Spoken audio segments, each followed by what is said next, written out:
Bonsoir à tous, bienvenue sur cette nouvelle émission Radio Pléiade, donc la 60e du genre. Donc ce soir, nous allons parler de crop circle ou bien cercle de culture pour parler français. Et avant même une introduction plus étoffée, je vous propose de regarder 2 petites minutes d'introduction faites justement par notre invitée Laurine Garisson. Allez, c'est parti et on est de retour dans 2 minutes.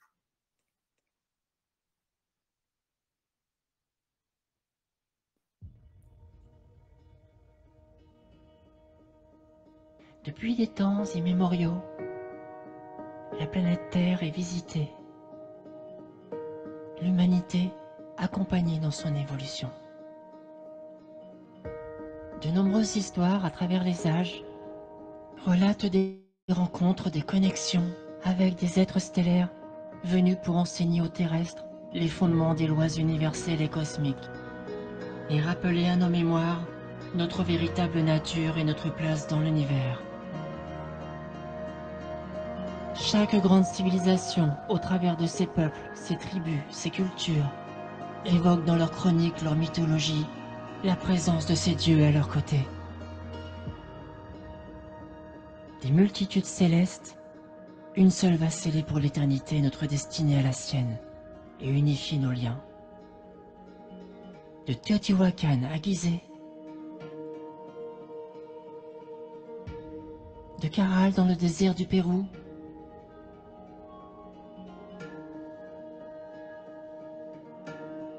à Xi'an dans le centre de la Chine, la ceinture d'Orion va rayonner sur la terre entière. Jusqu'au Mesa de Hopi en Arizona, l'empreinte des dieux est partout. Véritable témoin de pierre de cette alliance avec le peuple des étoiles. Aujourd'hui encore, cet enseignement se poursuit.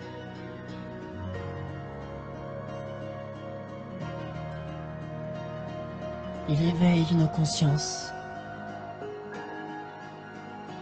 dans les messages des cercles de culture.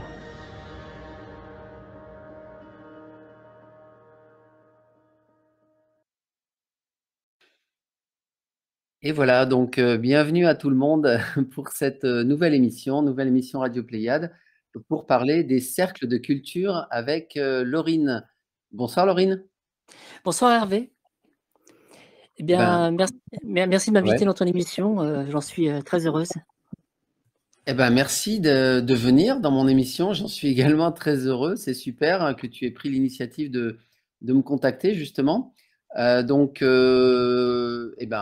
Bienvenue aux 43 participants pour le moment qui sont avec nous sur cette émission. Donc, sachez que cette émission est enregistrée et sera transformée en vidéo YouTube plus tard. En plus, d'autant plus on utilise des petits extraits d'un reportage qu'a fait Laurine, justement, sur les cercles de culture. Alors, bienvenue Laurine. Est-ce que tu pourrais justement nous dire un petit peu qui tu es et comment tu es venue à t'intéresser au cercle de culture? Bonsoir déjà également à l'ensemble des auditeurs de Radio Pléiade, hein. Alors pour me présenter brièvement, dans la vie de tous les jours, je suis une soignante, ça fait depuis plus de 23 ans, je travaille dans un hôpital public, donc rien à voir du tout avec les crop circles. Et par contre, en parallèle, je suis une chercheuse indépendante, je dirais même plutôt une expérienceuse, que j'ai toujours été en quête de vérité. Alors moi, c'est vrai que je suis plutôt du genre autodidacte. J'ai souvent fait des investigations, toujours en rapport avec le phénomène OVNI et plus particulièrement, concernant les abductions extraterrestres. C'est quelque chose qui me passionne énormément. Alors déjà, dès mon plus jeune âge, j'étais intéressée par le cosmos, je suis passée par l'astronomie, bien sûr, pour mieux déjà connaître, appréhender, le cosmos. Après, j'ai été aussi, du côté de l'ufologie, mais j'ai esquivé assez rapidement parce que ça répondait pas vraiment à mes questions. Mes préoccupations, elles étaient plutôt, sur la recherche du lien subtil, qui m'unit à l'univers et toujours ce besoin vital, de me sentir en résonance, avec ce que les natifs appellent, le peuple des étoiles, voilà.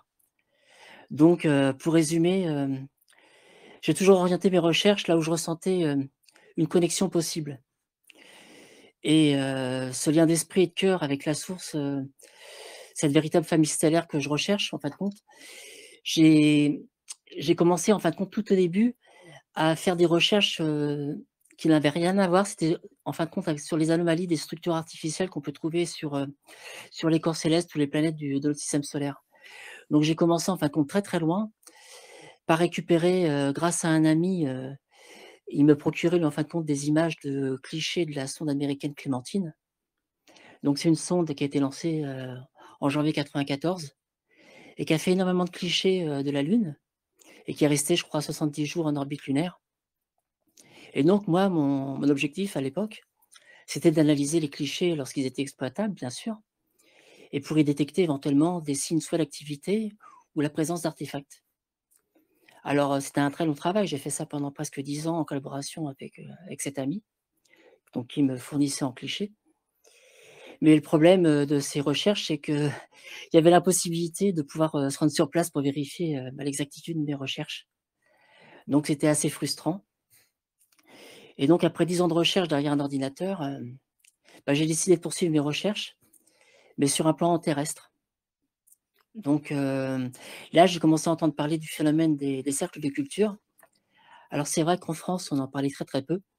Ou quand on en parlait, c'était, jamais de la bonne manière, c'était plutôt déformé et moi, par les canaux, d'information, britanniques et américains, sur les agroglyphes, un jour, je suis tombé justement sur l'histoire d'un cercle de culture qui était apparu, et qui représentait en fin de compte à l'échelle, d'un 14e, une connexion possible entre un site martien, de Sidonia et les sites mégalithiques terrestres, d'Albury et de Silbury Hill.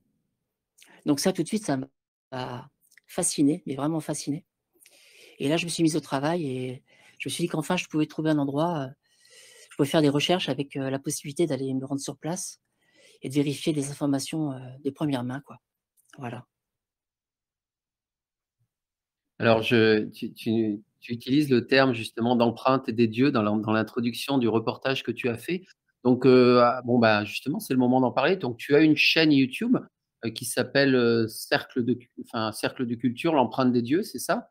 Mmh Où, mh. où, où tu postes, enfin, c'est le nom de la chaîne, oui, c'est ça, il me semble. Oui, c'était la chaîne que j'ai créée pour pouvoir diffuser, les séquences de ce documentaire que j'étais en train de réaliser, par petits morceaux, en fin de compte, voilà, et donc l'empreinte des dieux, oui, tout simplement parce que, ce qui est assez incroyable aussi par rapport à tous ces sites mégalithiques et les sites, archéologiques à travers le monde, c'est de voir que justement, la ceinture d'Orion, qui a brillé à travers toutes les civilisations, les plus grandes civilisations de ce monde, ça a toujours exercé une fascination en fin de compte pour ces peuples-là et il y a toujours eu une espèce de connexion et donc moi, ça m'a vraiment fasciné parce que ça correspondait exactement à ce que j'ai toujours eu en moi, ce que j'ai ressenti et en fin de compte mes démarches, ne serait-ce que d'aller en Angleterre, c'est un peu comme un voyage initiatique et c'est ni plus ni moins que la recherche de cette connexion, quoi, voilà. C'est vraiment ça. C'est très profond. Alors la question en fait que je m'apprêtais à te poser, c'est qu'il y a un auteur, tu parlais tout à l'heure que tu t'étais intéressé de ta carrière alternative, j'ai envie de dire, de ce Oui. qui est les malformations justement dans le système solaire. Donc tu as dû t'intéresser à Mars, le visage de Mars, des choses comme ça. Il y a un auteur qui a beaucoup étudié tout ça, qui s'appelle Graham Hancock. J'imagine que c'est un auteur que tu connais, auquel tu as dû t'intéresser et qui a écrit un livre d'ailleurs qui s'appelle L'empreinte des dieux. Tout à fait et c'est vrai que j'ai réalisé après avoir choisi ce nom, que ce nom avait déjà été utilisé par lui, justement et c'est pour ça que je me j'ai rajouté cercle de culture l'empreinte des dieux pour pas faire une plagiat, bien sûr. C'était pas du tout, le but, mais c'est vrai que oui, effectivement, c'est aussi très pertinent, ces recherches sont pertinentes et elles ont aussi cette particularité de cristalliser, bon nombre de civilisations, de recherches qui ont déjà été faites et de réunir tout ça et d'en faire quelque chose qui se tient, qui a du sens et qui va vraiment toujours dans cette direction d'un contact avec, une civilisation, extraterrestre qui a certainement été, comme je pense moi personnellement, agi comme des instructeurs, galactiques, cosmiques. et qui continue aujourd'hui justement avec les cercles de culture, qui sont des supports terrestres à cet enseignement. Alors, on va reparler de tout ça. Donc, Laurine ne connaît pas Cobra. Cobra est une personne qui est assez connue, on va dire, sur Radio Pléiade, mais on va reparler de tout ça justement. Et j'aurai quelques, on va dire, citations de Cobra en ce qui concerne son opinion sur les cercles de culture. Je pense que ça vous intéressera. Alors, une petite parenthèse également. Donc, sachez que il existe un site, donc, pardon, il existe un groupe Telegram, un canal plus exactement, qui s'appelle le Kiosque de Lumière. Si vous ne le connaissez pas, eh ben, il est temps de vous y abonner. Et dans lequel, justement, Jean-Michel vous a reposté 6 références qui parlent justement de cercles de culture à travers des références Nexus, Top Secret ou bien enfin, Hans Peter, Roth Hans Peter, qui a. Enfin voilà, il est toute une. Si ça vous intéresse, il vous poste tout un tas de références justement sur les cercles de culture. Voilà, je ferme la parenthèse. Alors, est-ce que tu pourrais, Laurine, nous expliquer justement qu'est-ce que c'est exactement qu'un cercle de culture? Voilà, et comment ça apparaît? C'est quoi exactement? Parce qu'on entend beaucoup parler, on voit ces jolis dessins dans les champs de blé, mais au final, je ne suis pas sûr que tout le monde sache très exactement justement ce que c'est, et notamment aussi qu'est-ce qui les distingue de ce qui pourrait être des faux cercles de culture, puisqu'il y a toute une polémique autour de ça. Mais on en reparlera tout à l'heure à travers un extrait de ton documentaire. Oui, tout à fait. Donc déjà, c'est pour ça que je vais parler comme si je ne parlais que des vrais, des authentiques, parce que les faux, effectivement, on peut pas nier qu'il y en a quantité qui sont fabriqués par des terrestres. D'ailleurs, je pense que ça fait partie, contrairement à comme toi ta démarche Hervé de la divulgation, ça fait partie, je pense, d'un processus de désinformation. Donc mélanger le faux et le vrai, c'est parfait pour perdre les gens, en fin de compte. Et donc moi, je vais vraiment parler des vrais, parce que les caractéristiques des vrais, c'est celles qui sont, les plus pertinentes. Donc déjà, ce qui est intéressant avec un cercle de culture, c'est que personne n'a jamais vraiment vu une formation se faire sous les yeux.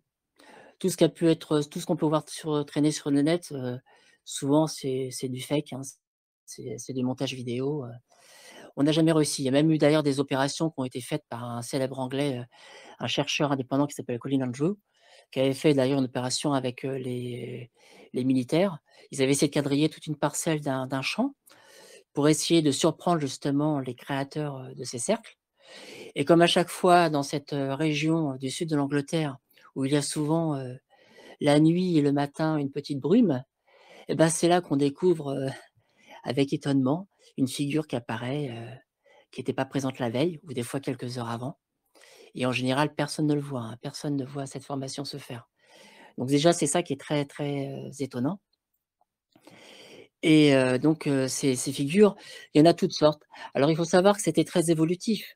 Tout au début, parce que ça remonte à très, très loin, hein. Il y a des premiers, témoignages de cercles de culture qui remontent extrêmement loin. Mais on va dire que ceux qui sont, qui ont vraiment été les plus, étudiés, c'était à partir des on va dire des années, 80, où il y en a eu, c'était en général des formes assez simples.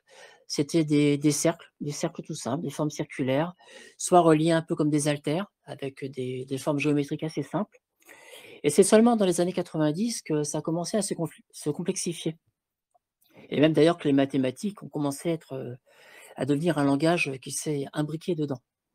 Il y a l'espèce d'encodage. Alors il faut savoir que, les cercles de culture, en fin de compte, c'est comme, moi je considère ça un peu comme un langage. Je dirais que les premiers cercles étaient juste des figures géométriques assez simples. C'est un peu comme si on voudrait apprendre l'alphabet.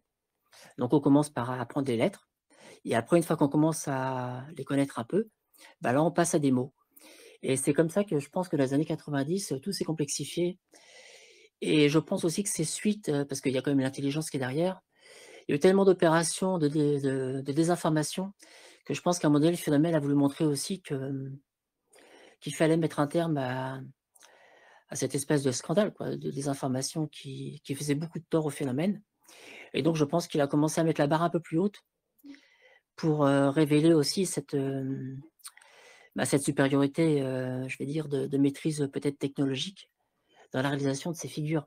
Il suffisait pas juste d'utiliser des planches, des cordes et puis voilà, de dessiner des dessins comme ça, à la va-vite. Donc oui, effectivement, les crop circles, c'est devenu un langage, universel parce qu'il utilise aussi, des messages qui sont encodés à l'intérieur, qui peuvent être mathématiques, qui peuvent être aussi des figures un peu comme des mandalas, voilà, qui peuvent servir aussi à la méditation. Il y a énormément de choses et tout le monde peut y trouver son compte. C'est ça aussi qui est bien, c'est que tous les scientifiques, enfin, qui ont l'esprit ouvert, peuvent y trouver leur compte. Tout le monde trouvera toujours un sujet intéressant, qui se relie. Alors soit ça va être, des événements d'ordre cosmique, ça peut être très bien une activité solaire, l'activité par rapport à une planète, enfin, tout ce qui est encodé dans les scopes, dans les cercles de culture, ça a toujours un lien avec, soit une activité cosmique, soit avec un message, voilà, spirituel. Donc c'est ça qui est vraiment bien. C'est que c'est universel, c'est vraiment un langage universel. Alors, il y a un auteur, alors qui n'est pas sur le kiosque de lumière dont je parlais tout à l'heure, qui est un auteur français qui est très connu sur les crop circles. Je pense que vous le connaissez, enfin beaucoup de nos auditeurs le connaissent. C'est Umberto Molinaro. Donc, il a écrit, alors à ma connaissance, il a écrit 3 livres sur les crop circles. J'ai entre mes mains le dernier qui s'appelle 333, parce que c'est le titre, c'est Crop Circle Connection, donc c'est 3C, 333.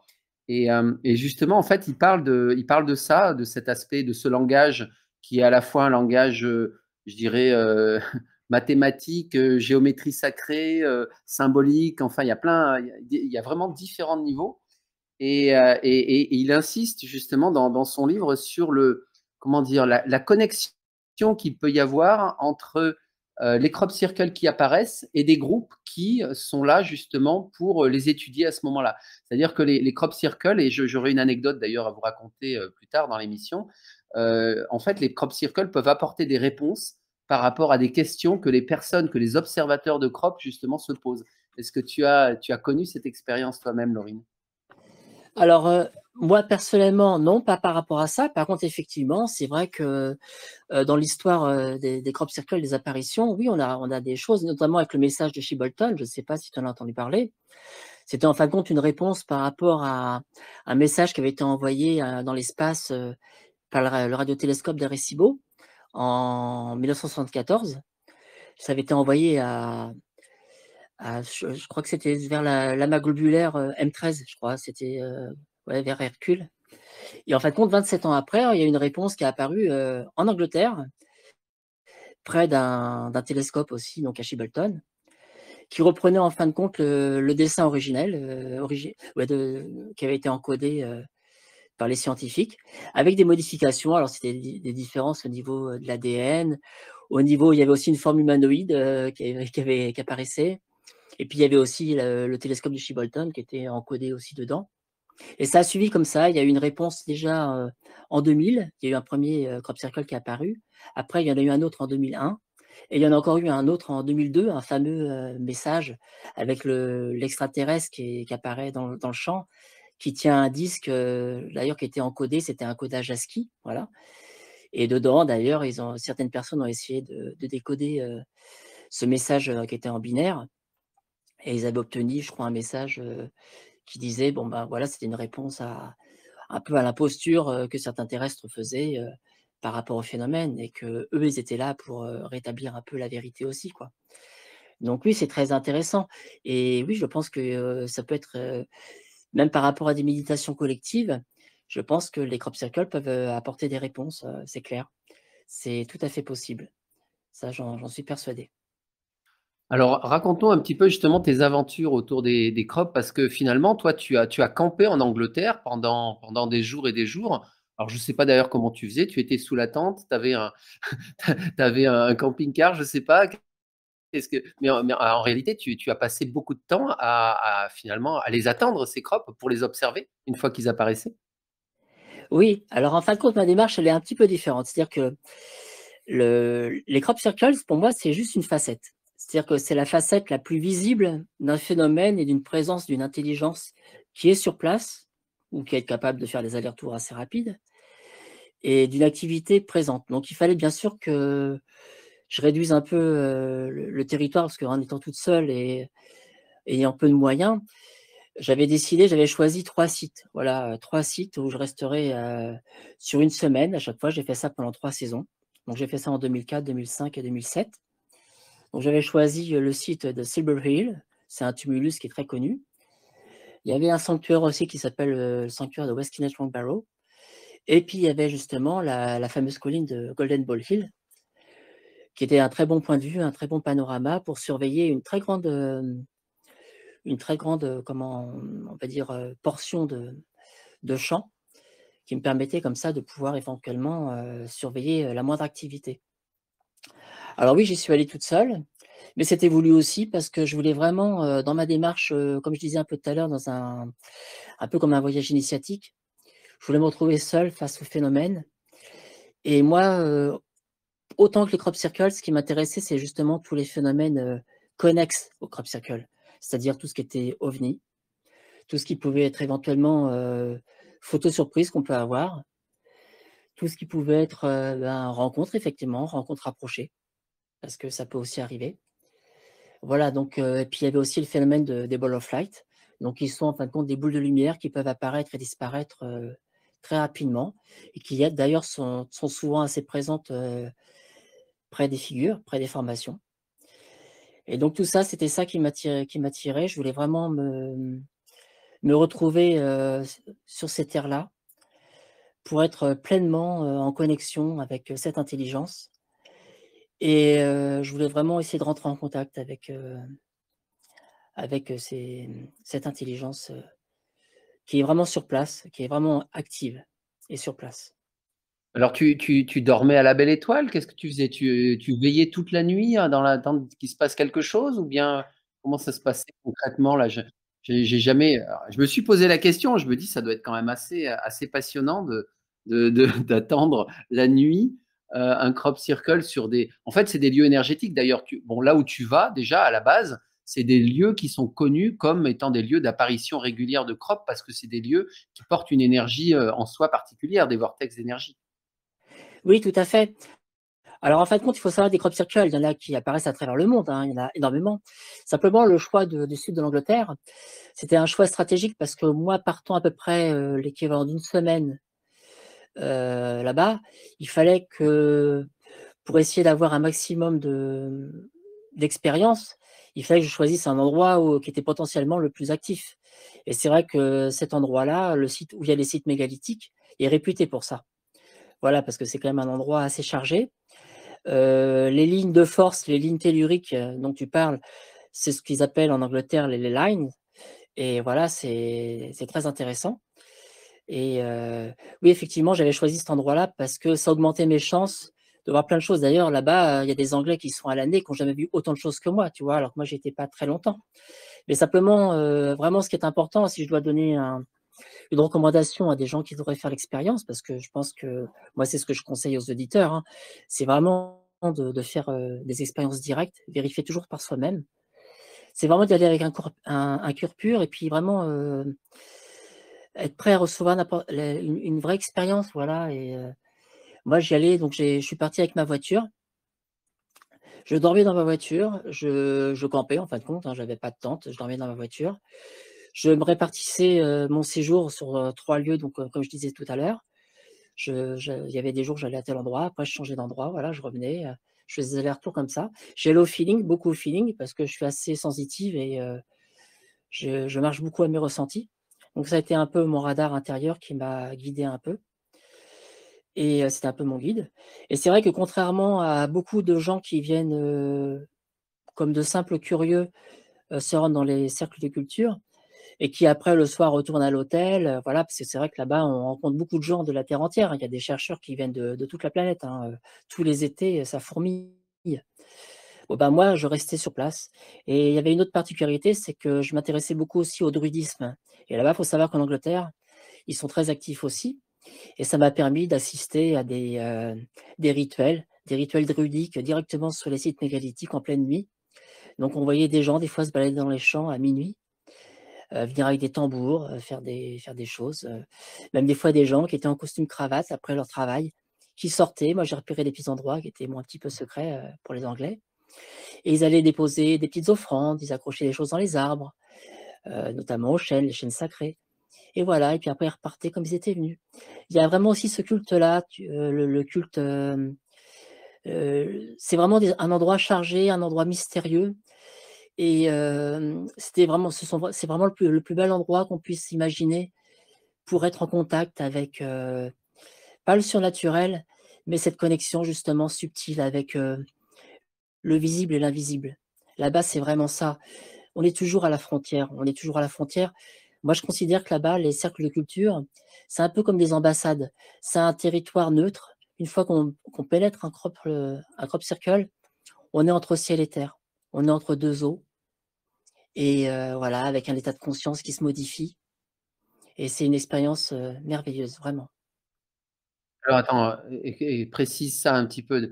En quoi justement, le fait d'être sur un crop circle, ferait modifier ton état de conscience? Donc il y a des énergies particulières donc qui émergent après que ce crop se soit dessiné? Oui, alors il faut savoir qu'en fin de compte, lorsqu'on a la chance de découvrir un crop circle, tout frais, il faut savoir qu'il y a un champ, je parle uniquement pour les vrais, hein, là je parle pas pour, les faux, mais pour les vrais, ça ne s'applique que pour les vrais. Il y a un champ électromagnétique, très intense, qui d'ailleurs d'une personne à l'autre va être ressenti différemment.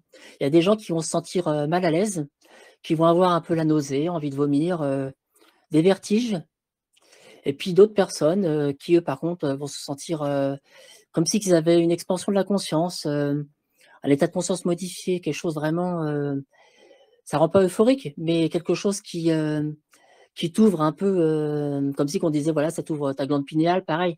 Tu vois? C'est quelque chose qui va jouer un peu comme un interrupteur sur ton état de conscience, et chaque personne le ressent différemment. Là-bas, en Angleterre, il faut savoir qu'il y a beaucoup de personnes qui, souvent, peu de temps après la découverte d'un crop circle, vont justement sur les endroits énergétiques. Nous, on appelle ça un peu les nids d'oiseaux. C'est des espèces de nœuds énergétiques qu'il y a au sein de la figure, et c'est là où il y a ce que se concentre beaucoup de force, et les gens, des fois, arrivent, avec, ils font de la lithothérapie, ils arrivent avec leurs cristaux, ils se mettent, tous en cercle à l'intérieur, ils font la méditation, ça leur fait du bien, ils se connectent aussi, voilà. Chacun y trouve son compte, en fin de compte, et puis aussi tout dépend ce qu'on vient y chercher. Voilà, je crois que c'est ça aussi. On accueille l'expérience aussi qu'on est prêt à accepter, et en fonction aussi du chemin qu'on emprunte. C'est ça qui est vraiment bien, c'est que les crop circles, c'est quelque chose d'universel qui peut satisfaire tout le monde. Quelqu'un qui connaît très, très bien le phénomène, qui est très spécialisé, va y trouver, quelque chose de pointu, mais quelqu'un qui est juste, qui veut juste s'intéresser comme ça, ni plus ni moins, ça va éveiller sa conscience aussi. Donc c'est vraiment à la portée de tout le monde. C'est ça qui est vraiment bien. C'est, ce côté universel, voilà, qu'on retrouve dans tout.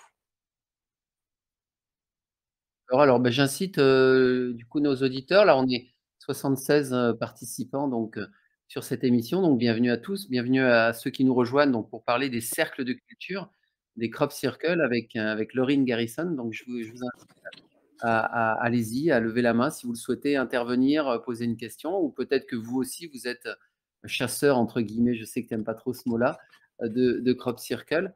Alors Bia, oui, bah, écoute, vas-y Bia, je t'en prie, la parole est à toi. Bonjour, bonsoir tout le monde. Je confirme le sud de l'Angleterre où j'ai habité 3 ans. Et je me souviens que je suis passée sur l'autoroute tous les samedis matins. Et un samedi matin, il y avait une colline tout à fait très le long de l'autoroute, et il y avait des crop circles.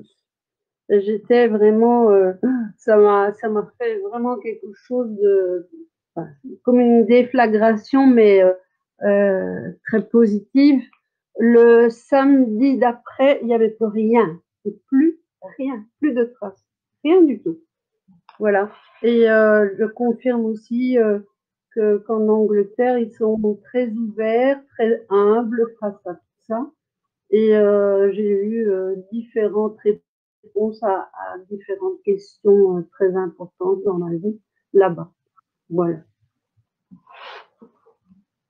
Très bien, bah, merci pour ton témoignage. Ben oui, en fait, le problème des crop circles, c'est alors ça dérange les agriculteurs, bien sûr, parce que après, ça attire plein de monde, les gens viennent piétiner les champs, donc j'imagine que les agriculteurs n'aiment pas trop ça, mais ça dérange aussi les autorités, j'imagine, et peut-être que ça précipite un petit peu le temps des moissons, non, lorsqu'il y a des crop circles pour effacer la trace de ces galactiques aussi rapidement que possible, non, je ne sais pas. Oui, effectivement, il y a les 2 cas. C'est-à-dire que déjà, non seulement c'est un manque à gagner aussi pour les agriculteurs, donc en général, ce qui se passe, c'est que, ils se sont un petit peu organisés et souvent au centre des formations, on peut trouver des espèces de petites boîtes, des petites box. C'est simplement pour recevoir le don. Les gens qui viennent visiter peuvent déposer une petite pièce, un petit billet pour en fin de compte, c'est une forme de dédommagement, voilà, pour l'agriculteur qui a perdu sur ses rendements. Et effectivement, il y a aussi d'autres agriculteurs qui n'aiment pas du tout ce phénomène, qui s'y opposent complètement, qui vont, moissonner rapidement pour effacer toute trace ou qui vont carrément interdire, toute, toute incursion sur leurs terres. Mais en général, les gens qui sont vraiment très intéressés, au phénomène font attention, remontent vraiment dans les figures en passant par, les sillons et font très attention de ne pas abîmer, les cultures qui sont restées sur pied et voilà, il y a un respect, il y a vraiment un respect. C'est, les gens n'arrivent pas comme ça, pour tout dévaster, pas du tout. D'accord.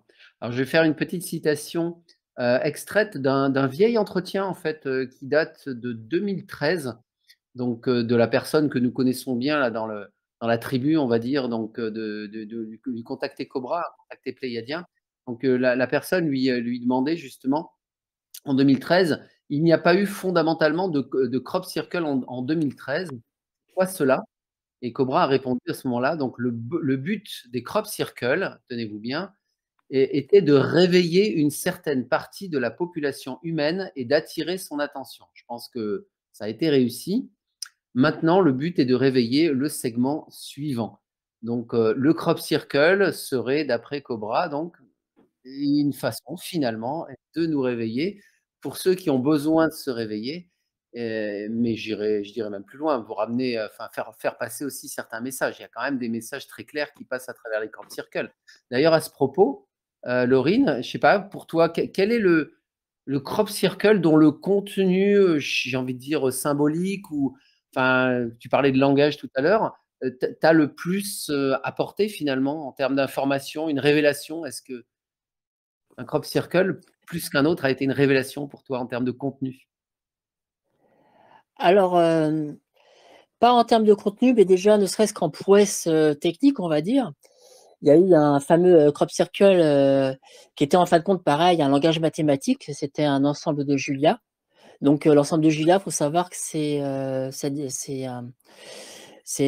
représente les fractales, donc c'est vraiment, un langage mathématique et donc c'est un crop circle qui est apparu, au mois d'août en 2006 à Melville et il était composé de 409 cercles, donc c'est énorme et ce qui est stupéfiant, c'est que l'endroit où il est apparu, donc c'était au-dessus du cheval blanc de White Horse, donc là où j'ai été, près de Melville et ce qui est incroyable, c'est que, ça s'est fait en très peu de temps et ce qu'il faut savoir techniquement, c'est que, le terrain sur place, la topographie est extrêmement, escarpée, alors que les cercles sont parfaitement, circulaires, il y a, aucun problème. Alors que si ça avait été fait depuis le sol, il y aurait forcément, comment? Une imperfection qui serait engendrée à cause du terrain, la déformation du terrain et ça, c'est pareil, c'est quelque chose qui interpelle parce que ça montre une fois de plus que le procédé qui est utilisé, qui nous échappe encore un peu quand même, hein,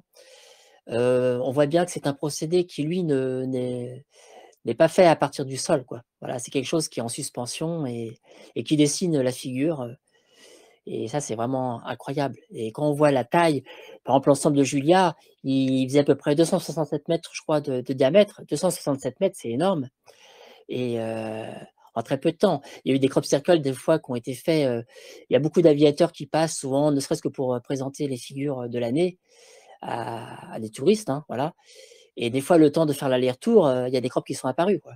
Donc c'est vraiment la soudaineté c'est assez bluffant. C'est vraiment assez bluffant. Alors qu'on sait très bien que les crop circle makers, tous ceux qui font vraiment, qui planifient de faux crop circles, en général, ils font ça plutôt la nuit, voilà, et puis bon, ils sont obligés de s'organiser. Des fois, ils font même les crop circles en plusieurs fois. Donc c'est vraiment différent. Là, le coup, par exemple, de Milk Hill, c'était vraiment incroyable parce que voir une figure aussi élaborée en si peu de temps, c'est vraiment une prouesse technique, mais qui, pour les vrais auteurs, c'est rien du tout, quoi, je pense. Pour eux, c'est de la rigolade, on va dire.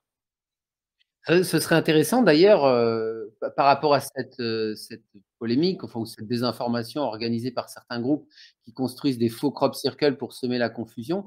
Ce serait intéressant, donc par rapport à l'exemple que tu donnes, là, la fractale de Julia composée de 409 cercles, allez-y les gars, faites pareil. On vous attend, prenez vos planches et faites la même chose. Et puis on ira prendre les photos en avion ou en drone pour comparer les deux. Ça n'a jamais été fait, ça, justement? Non, ça n'a pas été, enfin, il y a eu des choses qui ont été tentées, notamment par l'année où j'ai commencé à y aller en 2004.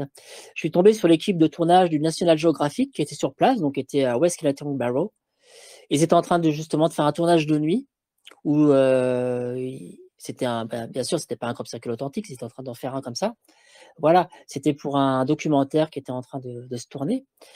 Mais de toute manière, ce qui est important de savoir, Hervé, c'est que de toute façon, il y a plein de caractéristiques qui ne peuvent pas aller. C'est-à-dire que, bien sûr, il y a l'aspect visuel, c'est donc le côté le plus visible du cercle de culture. Mais après, si on va au niveau de la biophysique, il y a plein de choses, des caractéristiques qui vont être présentes dans un vrai qu'on ne pourra jamais retrouver dans un faux. Par exemple, bon, sans aller trop dans le détail, il y a des particules magnétiques qu'on peut retrouver, qui sont d'origine météoritique, qu'on peut retrouver soit sur les plants de blé, soit directement dans la terre qui est chargée. Il y a ce genre de choses. Ou sinon, il y a l'allongement des nœuds des tiges de blé. Ça, c'est pareil, c'est des choses qui, lorsque c'est fait par des terrestres, c'est impossible. Tous les terrestres qui font des crop circles, ils cassent les tiges de blé. Alors qu'un vrai crop circle, jamais. C'est jamais cassé. C'est juste allongé. Et l'articulation naturelle de la plante, bah, ça fait une élongation et une flexion, et ça se couche comme ça naturellement sous l'énergie de formation, quoi. Voilà, donc voilà, c'est ça qui est très intéressant, c'est que de toute façon, il y a des choses au niveau biophysique qui permettent tout de suite de faire la différence entre un vrai et un faux, ça c'est clair. Alors, on avait prévu un petit extrait, enfin un extrait d'une dizaine de minutes qui explique un petit peu tout ça. Je ne sais pas, justement, j'ai peur suite à ta remarque. Est-ce que c'est trop technique ou pas? Est-ce qu'on le passe? Je ne sais pas. Mais peut-être que ça vaut quand même le coup Oui, pour c'est que les gens, intéressant. justement, si vous êtes un jour interpellé par rapport à vous savez, des moldus qui contestent tout un tas de choses, et notamment qui contestent l'existence des crop circles en disant mais non, c'est des fakes, c'est démontré, que vous ayez des arguments solides justement à leur opposer, parce que voilà, vous connaissez le sujet, et vous verrez vite qu'eux, ils vont manquer eux-mêmes d'arguments. Alors on va passer à ce moment-là ce petit extrait. D'accord. Vous allez voir, c'est très intéressant. Donc extrait du reportage de Laurine. C'est d'ailleurs toutes les images que tu nous montres, c'est des images que tu as filmées toi-même, ou bien tu as été chercher justement des films ou des images d'autres personnes? Alors, il y a certaines vues aériennes, bien sûr, à l'époque, en 2004, il n'y avait pas les drones comme maintenant. Donc, soit ce sont des images d'illustration pour les photos, mais pour les prises de vue aériennes, non, je n'avais pas de drone à l'époque. Moi, j'avais juste mon petit caméscope numérique et mon appareil photo. Donc, toutes les séquences qu'on voit, ce sont des séquences qui m'appartiennent. Par contre, quand ce sont des vues aériennes, non, ce sont des images que j'ai empruntées soit à des photographes ou voilà, tout à fait. Ok, alors ouvrez grand vos oreilles, ouvrez grand vos yeux. Je suis passé en partage d'écran. On est parti pour 10 minutes d'extrait donc de ce reportage de Laurine sur les crop circles, pour que vous ayez tous les arguments pour pouvoir vous opposer à ces moldus qui prétendent que les crop circles ce sont des faux. Regardez bien, c'est très très intéressant. Golden Ball Hill est une zone particulièrement active et parfaitement située pour observer et étudier de nombreux phénomènes liés au cercle de culture. C'est à 7h19 du matin, le 8 août 2004, que j'ai photographié non loin de l'agroglyphe dauphin cet engin volant stellaire. J'étais situé cette fois-ci à l'opposé, en contrebas de la grande colline. Cet engin se déplaçait discrètement, en silence, en étant légèrement incliné et en suivant la ligne de crête. À quelques mètres près, j'ai observé au même endroit l'année suivante, le 25 juillet 2005, à 12h45, un autre engin volant. De taille beaucoup plus petite, cet objet avait une forme de capsule inclinée à 45 degrés et comportait autour d'elle 4 éléments satellitaires et sphériques qui se déplaçaient de manière autonome. C'était comme une sonde d'exploration en mission de reconnaissance ou de surveillance. Alors que j'étais en train d'étudier l'agroglyphe formé cette année-là, non pas dans un champ de blé, mais dans une parcelle de colza, je me suis senti moi-même observé avec cet objet qui semblait avoir détecté ma présence au sein de cette figure. Sur la photo, l'on distingue parfaitement cette coiffe blanche inclinée avec les 4 petites sphères qui gravitent autour d'elle. En observant ces engins ou ces boules de lumière présentes aux abords des cercles de culture, j'ai remarqué au fil des ans qu'elles ont non seulement un comportement intelligent qui interagit avec leur environnement proche, mais surtout qu'elles semblent observer le comportement, les réactions et les émotions des terrestres qui viennent visiter les agroglyphes. Elles ne semblent jamais bien loin des cercles de culture. La question est, qui étudie qui? Très intéressant également, sur la photo aérienne de la figure de 2005, apparaît l'image fantôme du cercle de culture de l'année 2004. Cela est dû à l'empreinte magnétique résiduelle dans la terre agricole. Malgré la moisson, le labourage et l'ensemencement d'une nouvelle céréale, notamment de colza en 2005, à la place du blé en 2004. Ces éléments font partie des caractéristiques que l'on retrouve exclusivement lorsque nous sommes face à un cercle de culture authentique, et non réalisé par la main ou plutôt les pieds de l'homme. Dans l'objectif de tromper les personnes attirées par ce phénomène, très rapidement comme à chaque fois, une opération de désinformation et d'imposture vient parasiter la vérité pour ridiculiser et éloigner les populations de cette réalité dérangeante. Seulement, passé la supercherie orchestrée par des terrestres, équipés de planches et de cordes pour écraser et former mécaniquement leurs œuvres imparfaites, restent les formations authentiques, infalsifiables, qui, elles, comportent des propriétés biophysiques bien plus complexes et subtiles, qui signent avec véracité l'authenticité de leurs auteurs stellaires. Au-delà de la géométrie sacrée et des multiples connaissances encodées dans les cercles de culture, véritable langage universel provenant d'instructeurs galactiques, il y a, lorsqu'on est en présence d'authentiques agroglyphes, des traces matérielles visibles et d'autres moins visibles mais vérifiables, qui permettent de ne pas se faire abuser par la duperie exercée par des groupuscules au service des intérêts de ceux qui souhaitent maintenir les consciences dans l'ignorance et dans une amnésie collective à propos de nos origines. Il y a tout d'abord la présence de particules magnétiques sphériques d'origine météoritique, de 10 à 40 microns de diamètre, que l'on retrouve dans les échantillons de terre prélevés dans les formations. Ces sphères sont composées de fer pur, d'oxyde de fer et de magnétite fusionnés. Le fait qu'elles soient magnétisées révèle qu'elles se sont formées dans un champ magnétique.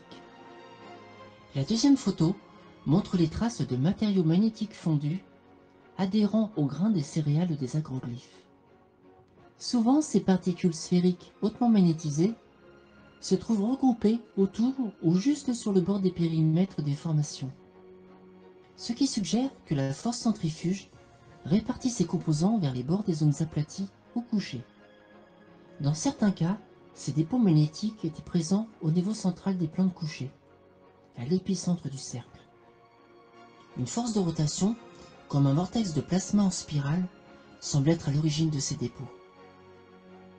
Selon les études du professeur Levengood, biophysicien du BLT Research, ces particules magnétiques seraient attirées dans le système de vortex plasmatique, descendant par les champs magnétiques puissants, puis chauffées à un état fondu par les micro-ondes associés dans le processus de création des cercles authentiques. La seconde caractéristique est l'allongement des nœuds de la tige de blé. Les protubérances fibreuses, ressemblant à des articulations, sont à la fois élargies latéralement, ils sont plus gros, et longitudinalement, ils sont étirés. Cela est causé par les énergies de formation. L'énergie est tellement intense qu'elle provoque la flexion du nœud apical en conjonction avec un étirement marqué du nœud. Cet étirement est souvent localisé au niveau des deuxième, troisième et quatrième nœuds vers le bas des tiges. La courbure extrême exclut les processus naturels de phototropisme. C'est la tendance naturelle de la plante à se réorienter vers la lumière du soleil. Ou le gravitropisme, qui est la tendance naturelle de la plante à se orienter vers la gravité terrestre. Dans certains cas, avec des plantes colza, les plantes étaient couchées à 180 degrés. Les cercles de culture authentique ne sont jamais couchés mécaniquement. L'utilisation de planches ou de pieds humains casse les tiges des plantes. La troisième caractéristique typique en biophysique est la présence de cavités d'expulsion. Ce sont des trous creusés au niveau d'un ou de plusieurs nœuds de la tige de la plante.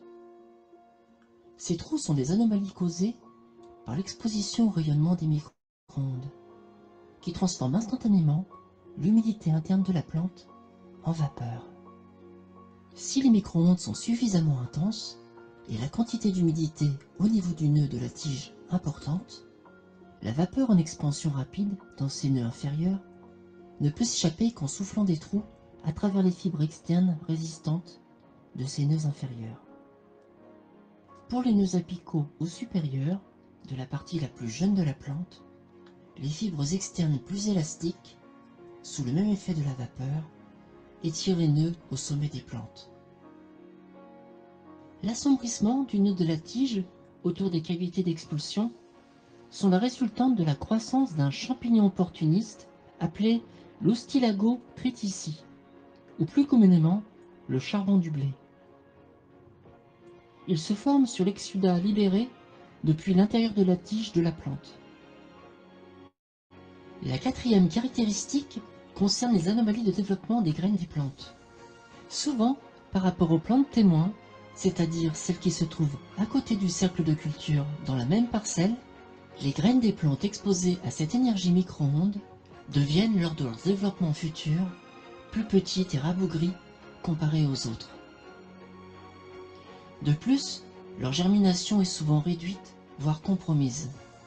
Il y a réellement une altération dans la croissance des plantes, selon leur phase de croissance et les variétés de culture impliquées. En revanche, lorsque les cercles de culture se forment avec des plantes matures et avec des graines complètement formées, celles-ci exposées aux micro-ondes présentent un taux de croissance et de vigueur jusqu'à 5 fois supérieur aux plantes témoins. Et les semis issus de celles-ci peuvent tolérer un stress extrême, comme le manque d'eau ou de lumière, pendant des temps considérables, sans présenter de dommages apparents. Toutes ces aberrations végétales sont causées par l'exposition des plantes à un système d'énergie plasma atmosphérique complexe qui émet une intense chaleur avec les micro-ondes en association avec des impulsions électriques inhabituelles et des champs magnétiques puissants. La nature électromagnétique des énergies qui provoquent le changement de longueur des nœuds diminue du centre vers les bords de la formation. Cette loi en physique s'appelle le principe de Beer-Lemberg, qui décrit l'absorption de l'énergie électromagnétique par la matière. Certains changements constatés dans les cercles de culture ont réussi à être reproduits en laboratoire. En plaçant des plantes normales dans un four à micro-ondes pendant 20 à 30 secondes, ou en bombardant les graines avec une avalanche organisée d'électrons et d'ions, formant ensuite des plasmas organisés. Enfin, en ce qui concerne les variétés qui sont habituellement à variabilité normale de croissance, l'exposition au micro-ondes leur font perdre leur variabilité, et alors toutes les graines en germination présentent une croissance synchronisée.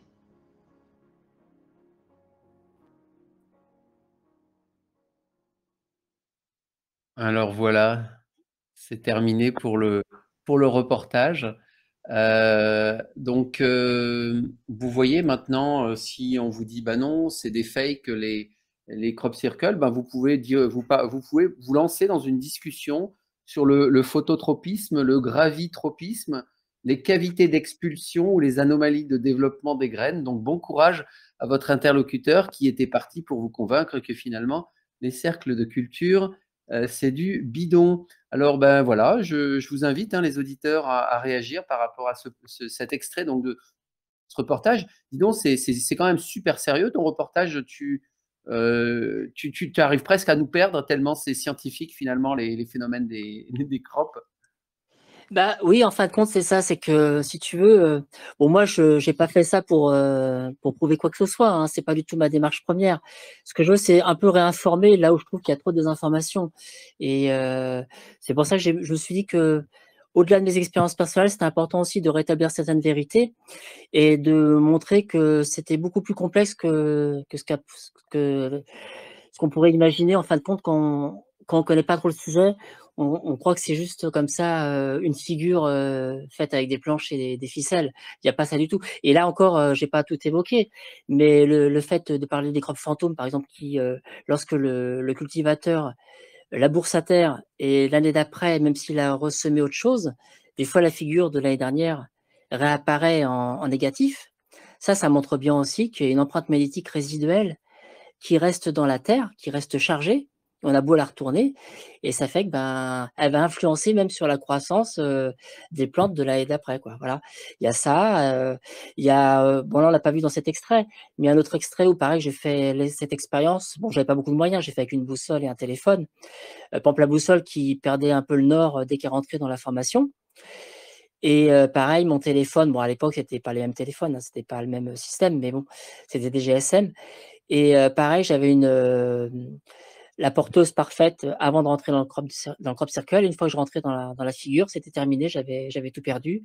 Ou je perdais aussi pareil, l'usage des batteries du caméscope ou voilà, il y a plein de choses comme ça, vraiment il y a une espèce d'interaction, cette force, électromagnétique qui s'exprime à travers ces figures et on en parlera peut-être tout à l'heure, mais il y a aussi les ondes de forme qui peuvent aussi influencer, qui font qu'au niveau énergétique, c'est assez puissant. Ah, mais bien sûr, libre à toi d'en parler. Alors, nos auditeurs, est-ce que vous avez des questions par rapport à tout ça? Est-ce que vous avez compris? Est-ce que vous savez maintenant expliquer ce que c'est qu'un vrai crop par rapport à un faux cercle de culture? Est-ce que vous auriez des questions, des réactions donc par rapport à l'expérience extraordinaire de Laurine? Quelque part, je t'envie, hein, d'avoir eu cette expérience. Franchement, c'est ne serait-ce que pour sentir effectivement, sentir le lieu, arriver sur un crop peu de temps après sa formation, ça doit être quand même assez génial et malheureusement, je n'ai pas vécu cette expérience et je le regrette quelque part. Alors voilà, donc nos auditeurs, bah, pour l'instant, personne ne réagit. Bon, très bien, bah, tant pis pour vous. Mmh. Heu, n'hésitez pas en tout cas et alors, donc les crop circles, ce sont des créations finalement de galactiques. C'est bien ça dont on parle. Ce sont des galactiques, des êtres, alors je ne sais pas s'ils sont vraiment venus d'ailleurs, mais en tout cas, on est bien d'accord, ou d'autres dimensions. Mais quelle est ton hypothèse justement par rapport à qui seraient les créateurs de ces crop circles? Alors pour moi, ça n'a pas selon moi, ce sont les êtres multidimensionnels, ça c'est sûr, c'est une évidence. Parce que bon, à mon petit niveau, hein, avec les peu de moyens que j'avais, dans mes recherches, parce que la première année en 2004, c'était vraiment le voyage initiatique et quand j'y suis retourné après les autres années, ben, de retour en France, j'ai essayé après d'établir un petit protocole pour l'année d'après, pour m'organiser, améliorer peut-être là où j'avais peut-être pas assez exploité les choses et voilà, j'essayais toujours de faire les choses un petit peu, d'améliorer un peu ma démarche. Mais en tout cas, ce qui est sûr, c'est que pour moi, ce sont des êtres multidimensionnels parce que ça m'a été prouvé par des choses que j'ai vécues, notamment notamment quand je parle à un moment donné dans le documentaire du procédé supravision, où je vois bien qu'il y a des choses qui échappent à l'œil au domaine du visible. On voit que dans notre spectre électromagnétique, ça a ses propres limites, et que par contre, les caméras, les appareils photo, des fois, continuent à percevoir. Là, nous, on ne voit rien. Et ces êtres-là, souvent, se manifestent en jouant sur cette espèce de frange, cette frange de la réalité, qui permet comme ça de naviguer un peu de manière furtive. Voilà. Et c'est ce qui fait que très souvent, et moi je sais qu'en 2004 c'était très très fort, je me sentais souvent épié, pas négativement, hein, positivement. Et des fois je ne voyais rien, je ne percevais pas, il n'y avait que ma sensibilité, mon intuition qui, elle, voyait les choses. Et des fois c'était l'appareil photo qui lui aussi arrivait à enregistrer une activité alors que les yeux ne voyaient absolument rien. Ça échappait au domaine du visible. Mais pour moi, effectivement, ce sont des enseignements de galactique. Parce qu'on voit bien que dans la démarche des crop circles, il y a des messages qui passent. Alors déjà, il y a un truc que je voudrais signaler aussi par rapport au crop circle, c'est que déjà, je trouve ça incroyable l'idée qu'ils ont eue d'utiliser ce support écologique. Parce que ça, c'est extrêmement important et ça, faut vraiment le signaler. C'est que déjà, l'idée en soi de faire des crop circles, c'est incroyable parce que c'est utiliser la Terre, Gaïa, comme une ardoise magique, en se disant que voilà, chaque année, avec le cycle des saisons, la moisson, la culture humaine, terrestre, ils vont déposer un message qui sera toujours bien sûr respectueux par rapport à la nature et qui va après s'effacer, qui va faire son temps, le temps d'une saison ou deux. Et puis après, voilà, l'enseignement recommencera l'année prochaine. Et ça, c'est vraiment déjà incroyable, cette démarche écologique d'utiliser ce support-là. Je trouve ça déjà, moi c'est un truc qui me subjugue. C'est une idée formidable de faire ça. En tout cas, j'adore l'image de l'ardoise magique. C'est très beau. Et alors, je vais vous, c'était pas pour te piéger, mais je vous donnerai justement la vision de Cobra par rapport à qui est à l'origine justement de ces crop circles. Attention, suspense. Mais en attendant, je veux bien prendre la question donc de François ou l'intervention d'ailleurs, je ne sais pas, qui semble avoir levé la main. Donc vas-y, François, tu peux activer ton micro. Donc je suis François, je suis artisan de la C'était lumière. pour redire que j'étais fan de Crop Circle depuis très longtemps. J'ai essayé de les reproduire par mes propres moyens, avec un compas, de reproduire les dessins. Et donc, des fois, j'ai eu beaucoup de contacts, des messages, non, pas des extraterrestres, mais eu beaucoup de messages, quoi, voilà. Et beaucoup de Est-ce que tu peux sensations nous quand donner je les un ai exemple? reproduits. Un exemple de message justement, enfin, tu penses qu'il t'était adressé en particulier ou bien Bah oui, parce que faisais des écritures automatiques et donc j'ai reçu un message. Donc, ce qui est en haut, ce qui est en bas, et fusionne par la volonté de Dieu. C'est ce que j'avais eu comme message à cette époque-là. J'ai créé des mandalas après avec ça, et puis j'y suis toujours, quoi. Voilà. Ok, super, bah, merci pour ton témoignage. Pas, tu veux réagir, Laurine? Oui, bah, c'est très intéressant. C'est très intéressant, ça prouve bien que l'interaction peut prendre différentes formes. Et il est clair que même, par rapport aux agriculteurs, par rapport même à ceux qui font les faux crop circles, je pense que plus d'une fois, ils ont dû se faire surprendre par, des choses qui ont été apposées dans les champs, qui n'étaient pas prévues du tout au programme. Parce que, je rappelle une fois de plus qu'il y a une intelligence qui est vraiment présente. D'ailleurs, si on a l'occasion d'en parler des Ball of Light, parce qu'il faut aussi pas oublier qu'au-delà des sites mégalithiques, sur certains sites où j'ai fait mes investigations, c'est aussi il y a des bases, militaires qui sont pas très loin, des bases anglo-américaines et notamment, il y a beaucoup d'hélicoptères de combat du côté d'Alton Flyer, tout ça, qui font leurs entraînements et contrairement à ce que certains imaginent, où on parle souvent de complicité entre, les militaires et effectivement des galactiques ou des stellaires, bah, là, pas du tout. Plein de fois, d'ailleurs même d'autres chercheurs, anglais, comme Colin Andrew l'a filmé dans les années 90, où on voit carrément des hélicoptères qui se mettent à pourchasser, ces petites boules de lumière qui se baladent dans les champs tranquillement et ils n'arrivent pas à les saisir et en fin de compte, ces boules de lumière, ce sont celles qui restent jamais très, très loin des formations, que des fois les gens peuvent retrouver à côté d'eux. Moi, ça m'est arrivé, hein, d'en avoir une derrière moi qui m'a suivi, que j'ai retrouvée après, dans un cercle de culture et voilà, alors je ne sais pas si, ce sont, une intelligence à part entière ou si c'est quelque chose qui est télécommandé, ça je ne sais pas, si c'est quelque chose qui est commandé à distance. Mais en tout cas, ce qui est sûr, et ça moi j'en suis persuadé, c'est qu'elles adoptent un comportement intelligent. Elles peuvent se montrer, ne pas se montrer, tout ça. Donc c'est vraiment extrêmement fascinant tout ça. Donc, en fait, tu utilisais le terme anglais, donc bowl of light, c'est ça, c'est boule de lumière, hein, ce dont tu nous parles? Oui, c'est ça. Souvent, oui, c'est ça. On dit les bols, mais c'est ça. C'est ouais, c'est les balls of light, tout à fait. Donc, c'est les espèces de petites boules de plasma. D'ailleurs, moi, quand j'en ai une qui s'était posée derrière moi lorsque j'ai fait mes tests là, de supravision, j'avais vraiment été parcouru tout mon corps. J'avais des fourmis, un espèce d'engourdissement. C'est quelque chose d'étonnant, hein. Et voilà. Et puis après, c'est parti. On sentait vraiment, c'était un peu comme de l'électricité statique. Ça fait un peu ça. Sauf qu'on n'a pas les cheveux qui se dressent sur la tête, mais on sent vraiment cette énergie. Et voilà, c'est comme ça. Alors soit ça peut vous approcher, soit ça peut rester à distance, soit ça peut jouer aussi. Ça m'est arrivé par exemple en 2005, j'avais commencé, parce que moi j'étais pas, mon esprit c'était pas forcément de revenir avec des images, mais bon, je voulais essayer de comprendre le comportement de ces boules de lumière. Donc j'avais fait un petit test, c'était assez rigolo.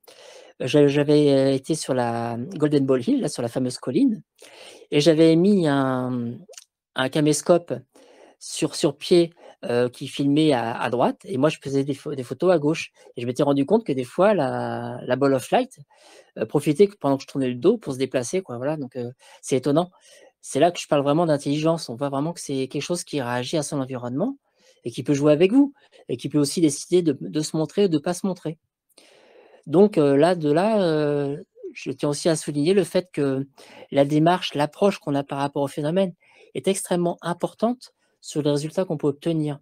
C'est-à-dire que si on part là-bas pour absolument capturer quelque chose, revenir avec des clichés fantastiques et tout ça, et ben, c'est un peu peine perdue parce que voilà, ce phénomène décide de se montrer ou pas se montrer.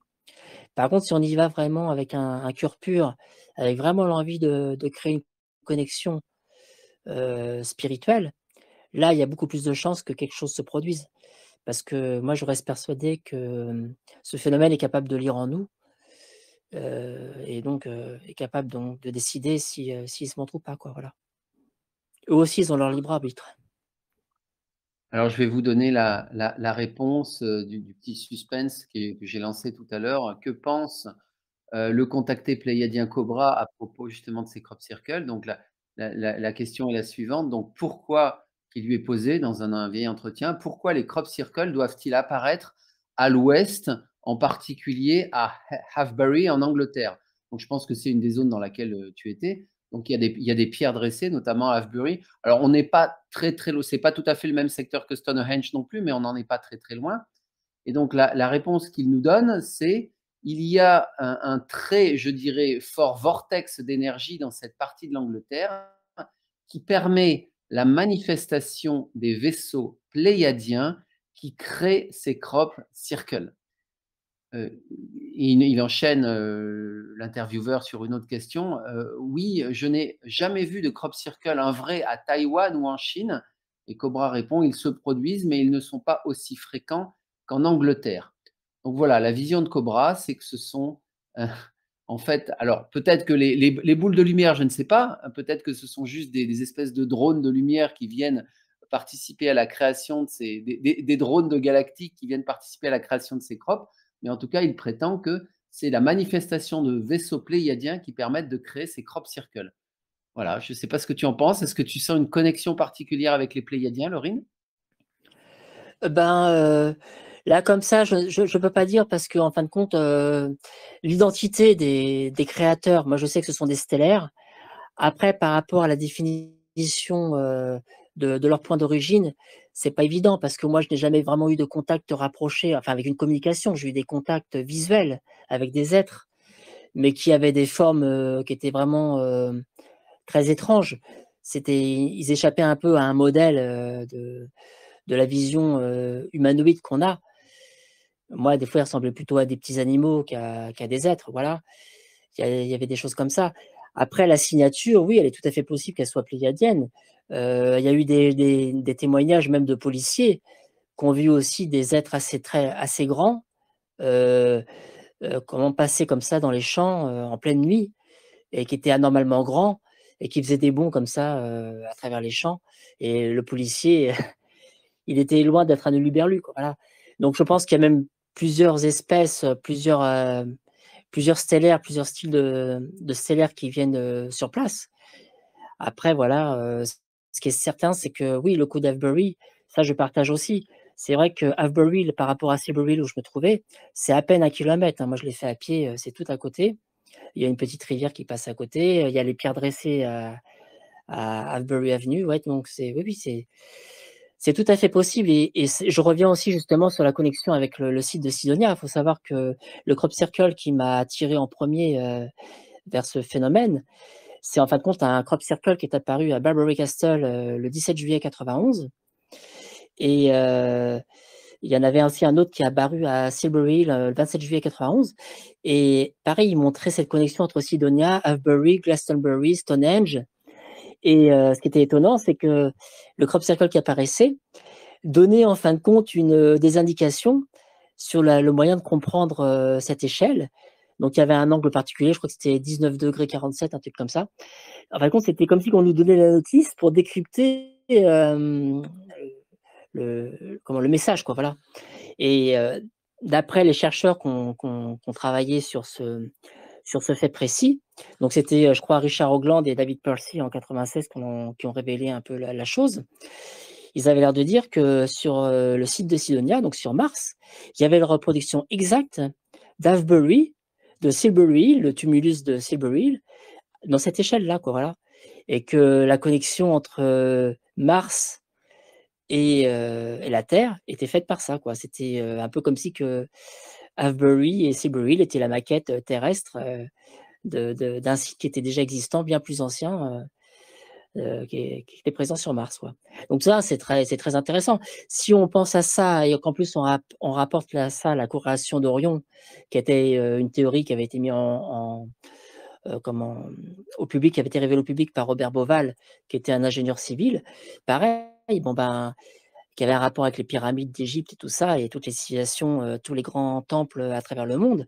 Oui, on voit bien qu'il y a quelque chose, on voit bien qu'il y a un enseignement qui perdure. Alors il est peut-être pléiadien, en tout cas, ce qui est sûr, c'est qu'il est galactique et qu'il est stellaire, ça c'est sûr. Ça, c'est la signature. Il est certainement pas terrestre, ça certainement pas. Et déjà rien que ça, en soi, c'est déjà magique, quoi. C'est-à-dire que ces endroits-là sont vraiment, c'est pour ça que quand je parlais tout à l'heure d'ambassade, effectivement, quand on est allongé dans un crop circle, déjà qu'on rentre dedans, il y a un espèce d'effet waouh, un effet cathédrale, on est subjugué, on se retrouve un peu l'esprit vagabond entre deux mondes. Alors sachant qu'en plus, derrière, dans les vrais, il y a les auteurs, là, on se sent carrément comme si qu'on partait ailleurs, quoi, comme si c'était une invitation au voyage, à un voyage galactique, quoi, voilà. C'est extrêmement impressionnant, vraiment, et c'est tellement subtil. C'est ça qui force l'admiration et qui crée cette passion dévorante, quoi, parce que c'est tellement, si vous voulez, je peux dire que ces créateurs, ils ont l'art et la manière de nous enseigner à distance, sans perturber, sans trop nous perturber, mais en mettant toujours la barre un peu plus haute pour toujours tirer notre conscience vers le haut, voilà. Un peu comme nous, quand on fait la méditation, on essaie toujours d'ouvrir notre conscience, de l'expansion de conscience, et ben on est vraiment dans ce processus, toujours nous tirer vers le haut. Et c'est ça qui est magique, c'est ça qui est vraiment beau, c'est que ça se fait en douceur, c'est à la portée de tout le monde, il n'y a pas besoin forcément d'avoir des connaissances. Ce dont je parle ce soir, il n'y a pas besoin de tout ça pour être empreint de magie, voilà. Ce qui compte, c'est son cœur, voilà. C'est l'approche qu'on a du phénomène, la sincérité, et puis voilà, pour moi, ce qui est le plus important, c'est toujours vouloir se rapprocher de la source. C'est vraiment ça qui est le plus important. Le reste, après, c'est autre chose, c'est pas plus important. Alors, tu sais, nous, dans la communauté, on va dire, qui suivent un petit peu le Contacté Cobra, on a une vision un petit peu manichéenne de la chose. On dit qu'il y a des galactiques bienveillants et puis il y en a qui sont malveillants, et que notamment, ils nous ont mis justement en quarantaine sur cette planète, les malveillants. Est-ce que tu penses que des crop circles pourraient être le fruit du travail justement de galactiques malveillants? Alors non, pas du tout. Pas du tout, parce que c'est vrai que déjà rien que l'idée, tu vois, de partir en immersion toute seule dans les champs 24 heures sur 24, c'est vrai que c'est pas très rassurant pour quelqu'un qui aura un peu comme ça, qui sait pas trop vers quoi il va. Moi, au contraire, il m'est jamais rien arrivé aucune mauvaise expérience, toujours que des choses merveilleuses. Et c'est vrai que j'ai jamais entendu parler de personnes qui se sont fait d'abduction ou quoi que ce soit. Non, non, non. Moi, il m'est arrivé des choses, mais certainement pas dans la crop circle. C'était plutôt dans d'autres circonstances, à distance.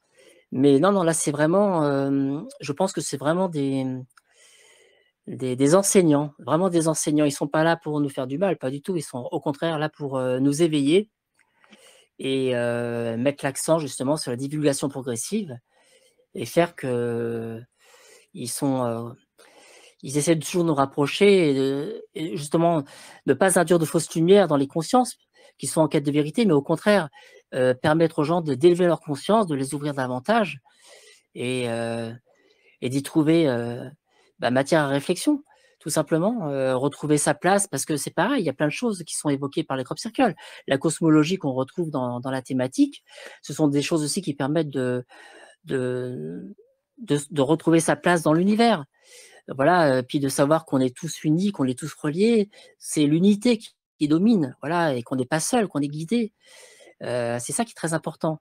Et puis aussi, l'expression des crop circles, c'est aussi un moyen de nous rappeler le message qu'il faut qu'on respecte la planète Terre, quoi, Gaïa, qu'on respecte la vie. Eux, c'est ce qu'ils font aussi à travers leur démarche. Ils n'abîment rien, ils ne font rien il n'y a rien de préjudiciable, absolument pas. Et voilà, c'est ça, on partage le même univers et on doit aller pareil à travers ces figures qui sont du domaine du sacré. C'est pareil, il y a les lois universelles, cosmiques, il y a l'harmonie, il y a l'équilibre, il y a la sérénité, il y a toutes ces forces-là.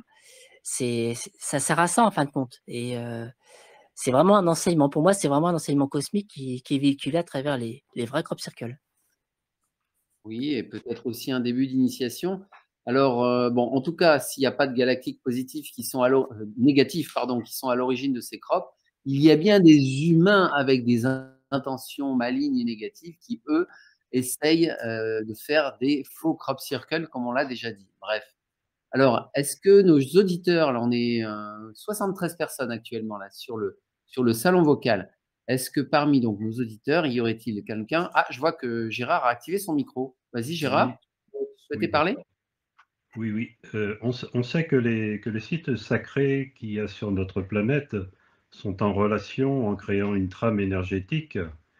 Peut-on considérer, peut-on considérer que en fait, ces cercles de culture sont en relation avec des planètes différentes, avec des galaxies différentes, avec disons, la même origine? Peut-être y a-t-il des cercles de culture sur des planètes différentes pour créer une trame, une trame céleste en relation avec la Terre. Voilà, alors je ne sais pas, ça m'est venu à l'esprit, alors je ne sais pas si vous pouvez répondre à cette question. Moi, ce que je peux te dire par rapport à ça, c'est que il est clair que là où j'ai étudié en Angleterre, il y a certainement des portes multidimensionnelles qu'on peut ouvrir, fermer. Voilà, c'est clair que cette activité qui est très présente sur ces lieux-là, c'est pas innocent. Bien sûr qu'il y a certainement des choses qui favorisent. Il faut savoir, par exemple, que Silbury Hill, qui est un tumulus qui est présent donc là où j'étais, qui est pas loin d'Avebury, c'est une espèce de pyramide cachée, en fin de compte, qui est en dessous, hein. Et elle est capable elle-même de créer beaucoup d'énergie. Comme toutes les autres pyramides, c'est un peu comme des métamachines. D'ailleurs, il y a une petite rivière qui passe à côté, qui peut aussi alimenter cette espèce de génératrice.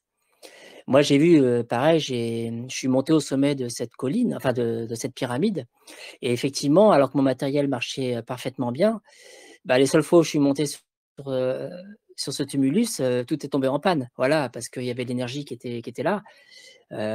Donc je pense que tout ça, ce sont des endroits qui permettent, comme des portails. D'ailleurs, j'ai filmé, on le verra dans la prochaine partie que je suis en train de réaliser là, du documentaire.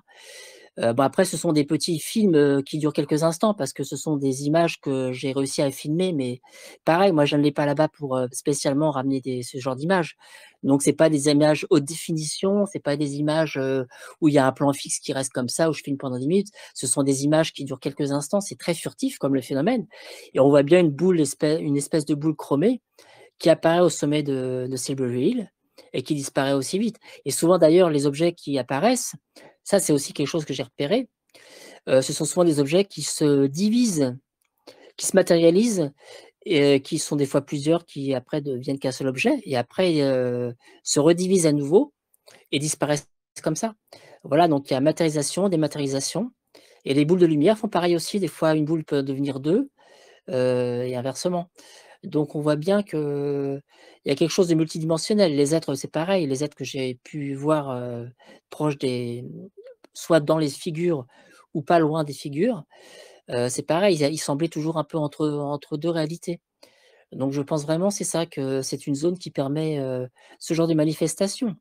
D'ailleurs, il y a eu certains chercheurs qui ont trouvé une causalité entre des fois la manifestation du phénomène OVNI et des phénomènes paranormaux qui sont à côté. Donc ça prouve bien qu'il y a soit au niveau énergétique quelque chose qui se manifeste, mais c'est certainement, oui, moi je crois que vous avez raison quand vous parlez d'un espèce de maillage énergétique qui ceinture la Terre et qui et sur certaines lignes seront des lignes de force qui se retrouvent, et certainement que ça doit soit servir de balise, soit ça permet d'alimenter ces métamachines qui favorisent le passage d'une dimension à l'autre. Certainement un peu comme les trous de verre, quoi, tout simplement.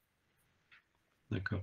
Alors, j'ai posté sur, sur j'ai- Victoria Luminis, Silbury Hill, hein, j'espère que j'ai bien entendu. Donc, ce tumulus de 40 mètres de haut situé près d'Avebury, hein, c'est bien ça dont tu nous parles, hein, cette Tout pyramide. à fait, exactement. Très bien, voilà. Bon, juste pour m'assurer. Oui, vas-y Gérard, continue. Oui, oui, j'avais une autre question. Quel est disons, le plus ancien cercle de culture connu? Est-ce que sur les siècles passés, il y a eu des témoignages? Est-ce qu'il y a eu des dessins, des croquis qui ont été édités, etc., d'après vous? Alors en fin de compte, au niveau des chroniques, en fin de compte, des cercles de culture, c'est des gravures qu'il y a eu dans des illustrations où on voit un diable faucheur. En fin de compte, alors je pourrais pas te dire exactement de quelle année ça date, mais c'est assez vieux. Mais par contre, c'était vu d'un très mauvais œil parce que c'était un peu comme la sorcellerie. C'était quelque chose qui faisait peur plutôt, là, je pense, aux populations.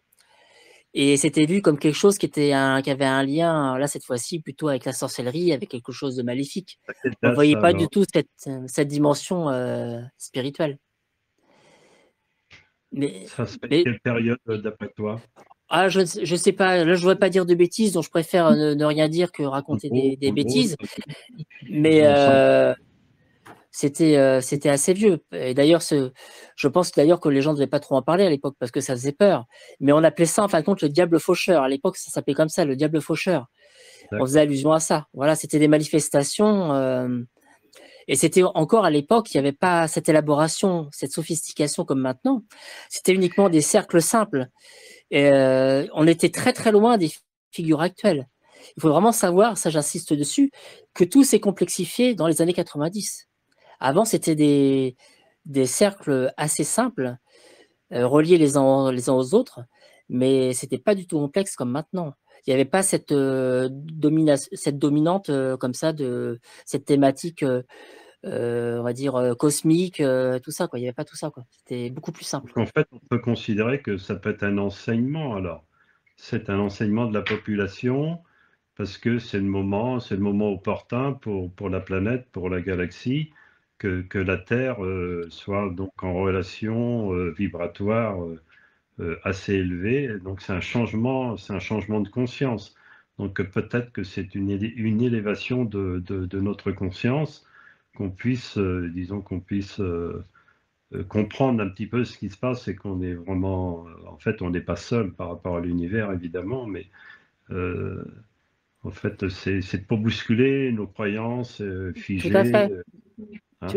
Tu as tout à fait raison, parce que d'ailleurs, tout à l'heure, je voulais l'évoquer justement, le principe un peu du mandala, On voit très bien que ces figures, au-delà de l'intérêt scientifique des fois qu'elles peuvent avoir par rapport même à la thématique qu'elles véhiculent, que ce soit par rapport aux anciennes civilisations, par rapport à toutes ces thématiques.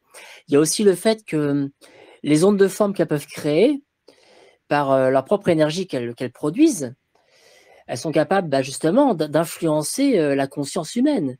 Donc si elles sont capables de faire ça, de nous élever, même si on n'a pas l'explication sur tout le pourquoi du comment, en tous les cas, les effets sont visibles, y compris sur nous, sur le terrestre qui va se rendre sur place ou qui va ne serait-ce qu'admirer l'image, qui va regarder ça même à distance, même sur Internet, qui va regarder toutes les figures qui apparaissent.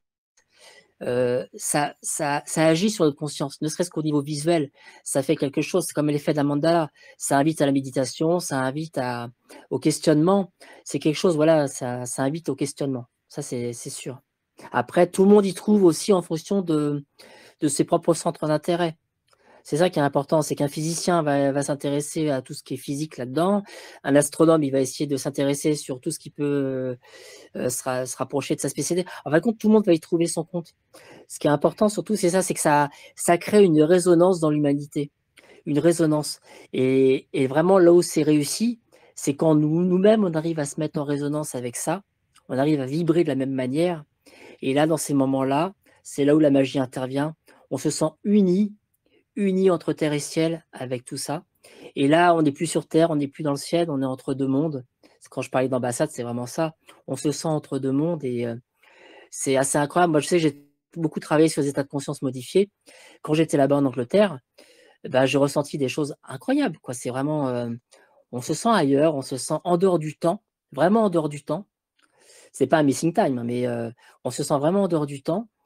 Et on se sent connecté à tout, on se sent vraiment, on profite de chaque instant. C'est un peu comme si on était dans une réalité augmentée, voilà, tout à fait. Et c'est surtout qu'on se sent connecté. C'est ce que je disais tout à l'heure, le sentiment d'unité, le sentiment d'union, il est très très fort. On se sent connecté à tout. Et ça passe aussi parce qu'on est dans un cadre naturel, on est en pleine nature, dans la campagne anglaise, et puis on est dans les éléments. Quand je parlais du druidisme, c'est ça, il y a aussi ce côté être avec tous les éléments de la nature. Et on est reconnecté, on est dans l'ancrage, mais on est aussi on se laisse porter par tout ça. Et c'est ce qui donne aussi toute la magie. Et c'est vraiment, moi je dis vraiment aux gens, j'invite les gens à y aller et de faire vraiment les expériences directes parce que c'est vraiment, c'est incomparable, vraiment incomparable.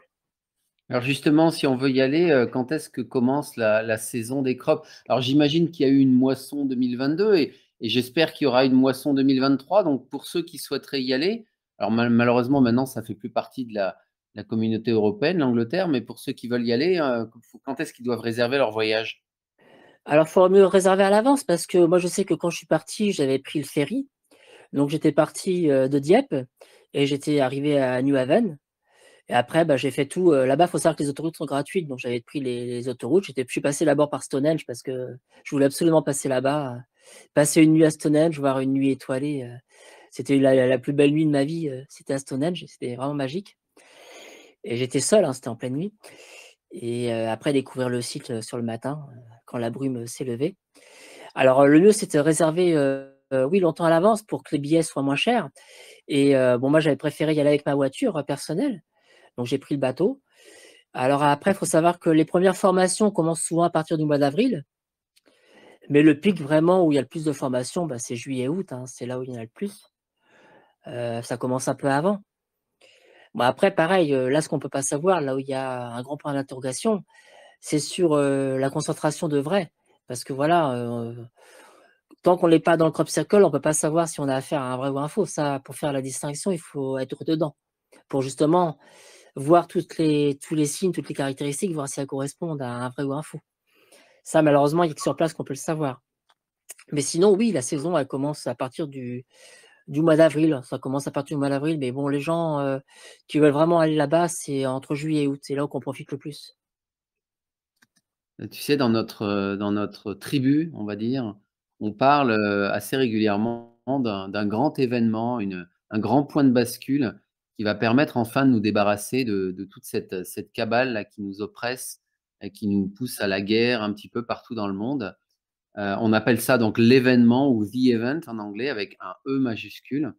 Ben Mhm. moi, je me dis là, maintenant, là, en y pensant, je me dis que si j'étais galactique positif, pléiadien ou peu importe de quelle civilisation, j'enverrais bien un petit message pour peut-être prévenir les consciences les plus avancées sur la proximité de l'événement. Donc, je vous invite à être attentif au crop circle qui pourrait nous tomber là à partir du mois d'avril, voir s'il pourrait y avoir des signes avant-coureurs de l'annonce de l'événement. Voilà, je lance ma petite bouteille à la mer. Est-ce qu'il y a d'autres personnes qui souhaiteraient intervenir ou poser des questions? Voilà, en tout cas, merci ouais, Gérard pour beaucoup pour ton intervention. Est-ce que quelqu'un d'autre souhaiterait encore donc profiter? Allez-y, profitez-en encore pour quelques minutes de la présence, de l'expérience exceptionnelle de Laurine. Voilà. Et si vous ne posez pas vos questions, ben j'ai comment dire, j'ai des questions ou j'ai toujours des petites choses un petit peu sous le coude. Euh, euh, Alors, notamment, allez, je vais vous ressortir. Ah, bah voilà, Ghislaine. Allez, Ghislaine a levé la main, c'est parti. Allons-y pour Ghislaine. Vas-y, tu peux activer ton micro. Ghislaine, nous t'écoutons. Ghislaine, tu es avec nous? Non. Bon, alors je vais faire ma petite citation, encore une fois, en attendant qu'elle résolve son problème, peut-être. Donc, une question pareille qui a été posée dans une vieille interview de Cobra. Donc, c'est Rob qui pose la question. J'ai un autre type de question ici, dit-il. Quelqu'un a signalé que les agroglyphes, bien sûr, ils ont des champs électromagnétiques différents et il y a beaucoup de choses sur les agroglyphes. Je n'ai jamais entendu parler de cela auparavant. Je suppose que cette personne a dit et je suis un peu curieux, donc je demande. Certaines personnes, donc, j'ai entendu dire que des gens devenaient énergisés, tu en as parlé, dans les crop circles. Certaines personnes peuvent devenir un peu malades. Pouvez-vous commenter cela? Et alors la réponse de Cobra à ce moment-là, c'est la suivante, parce que tu vas me dire, mais malade, mais n'importe quoi. La réponse de Cobra, c'est la suivante.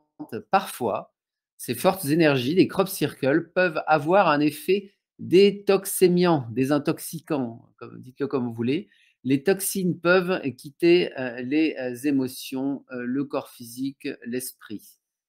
Et voilà, donc intéressant, un effet détoxifiant des crop circles. Donc allez-y, allez faire votre cure de désintoxication pour la saison 2023 des crop circles. Pourquoi pas? Je sais pas, une réaction par rapport à ça, Laurine?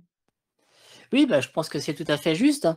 C'est l'énergie qui se dégage des crop circles, notamment quand on est dans le temps, quand il vient d'être formé, parce qu'effectivement, ce rayonnement énergétique a tendance après à s'abaisser au fil des jours, forcément. Il ne peut pas rester culminant comme ça tout le temps. Et c'est vrai que les gens viennent s'allonger, chacun avec ses propres espérances. Il y a des fois des gens qui sont même malades qui viennent avec l'espoir de se soigner. Donc voilà, il y a vraiment quand même des gens qui sont très bien au courant sur les propriétés énergétiques. Et, euh, et donc moi, oui, je suis tout à fait d'accord avec ce que dit Cobra. Oui, oui, c'est tout à fait ça. Et ces énergies, oui, faut aussi savoir que, pour la petite anecdote, quand ils viennent d'être créés, bon, bien sûr, ça peut jouer. J'ai parlé des boussoles, j'ai parlé des téléphones, mais il faut savoir aussi qu'il y a des fois des animaux qui les évitent. Par exemple, il y a des oiseaux qui ne volent pas à côté des crop circles, qui les contournent parce que ça doit certainement les perturber. Alors, c'est pas que c'est négatif, hein, c'est certainement que c'est tellement puissant que bah, eux, pour eux, ça doit éveiller certainement leur curiosité, enfin ils doivent se dire: «Mais qu'est-ce que c'est que ce truc?» Et voilà, ça, c'est très intéressant. Mais il y a beaucoup d'énergie et oui, pourquoi pas? Pourquoi ça serait pas utilisé même pour, ouais, pour guérir carrément, certaines personnes? Toi, tu parles de détoxifier, enfin, là, on parle de détoxifier, pourquoi pas? Oui, c'est tout à fait plausible. En tous les cas, je sais que moi, au niveau, santé, quand j'étais, dans les crop circles, je me sentais extrêmement bien, une sérénité, pas possible.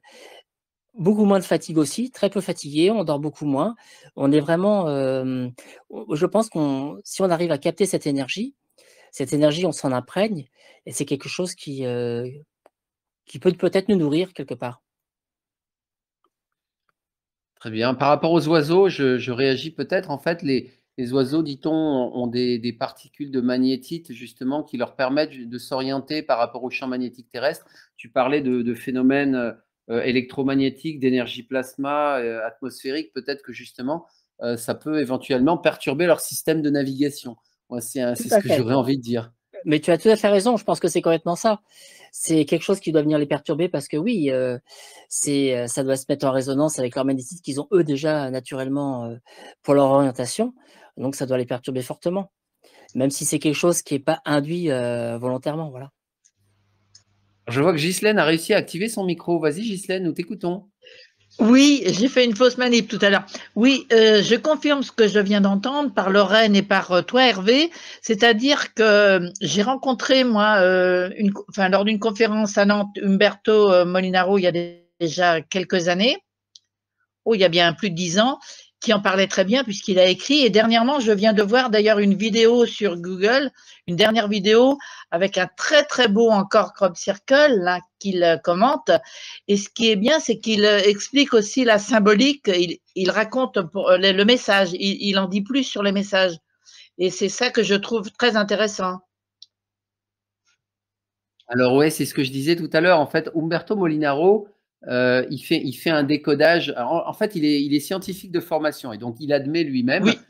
J'ai discuté avec lui personnellement aussi de ça, que bah, du coup, il a une approche aussi, une vision. Alors, bien sûr, il s'intéresse à la spiritualité, il écoute les synchronicités, mais il a quand même une approche assez numérique, géométrique pour interpréter les crop circles. Donc, c'est extrêmement intéressant. Et je vous Ah oui, recommande oui, le moi livre. j'avais beaucoup aimé ses interprétations et je continue à le suivre. Alors c'est pourquoi ce soir je voulais être présente et j'ai trouvé vos interventions très, très intéressantes aussi.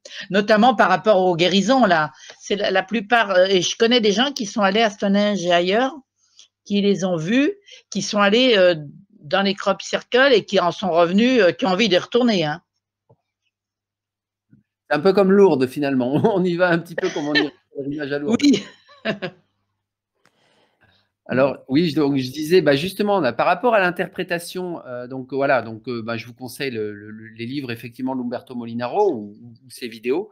Mais dans les livres, il y a énormément d'informations, c'est très intéressant. Moi, je me suis mis en partage d'écran, là. Vous avez vu apparaître un crop circle sur l'écran, qui est donc un extrait, donc c'est un article de Révolution vibratoire où on parlait de la marche à suivre pour le plantage de Pierre Sintamani. Alors, on n'a pas parlé de ça avec Laurine, je pense qu'elle ne connaît pas. Mais est-ce que tu connais ce crop circle, Laurine? Est-ce qu'il te parle? Est-ce que tu l'as déjà vu? Non, celui-ci, je l'avais jamais vu. Non, honnêtement, non, je l'avais jamais vu. Bah, c'est normal, c'est le mien. C'est le mien. Justement, c'est l'anecdote que je voulais vous raconter dont je plaisante. Il n'est pas à moi plus qu'à quelqu'un d'autre, bien évidemment. Mais par rapport justement aux synchronicités et aux messages qui nous sont adressés. Donc, justement, je vous raconte ma anecdote. Je suis allé donc en 2017. Donc, je crois que ça devait être au mois de mai 2017. Enfin bon, c'était peu de temps avant l'apparition de ce crop circle. Donc, il faudrait vérifier les dates exactement.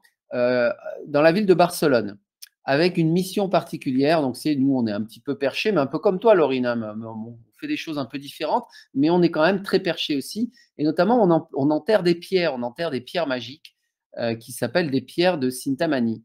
Et pour pouvoir justement créer des ancrages d'énergie positive et des vortex d'énergie.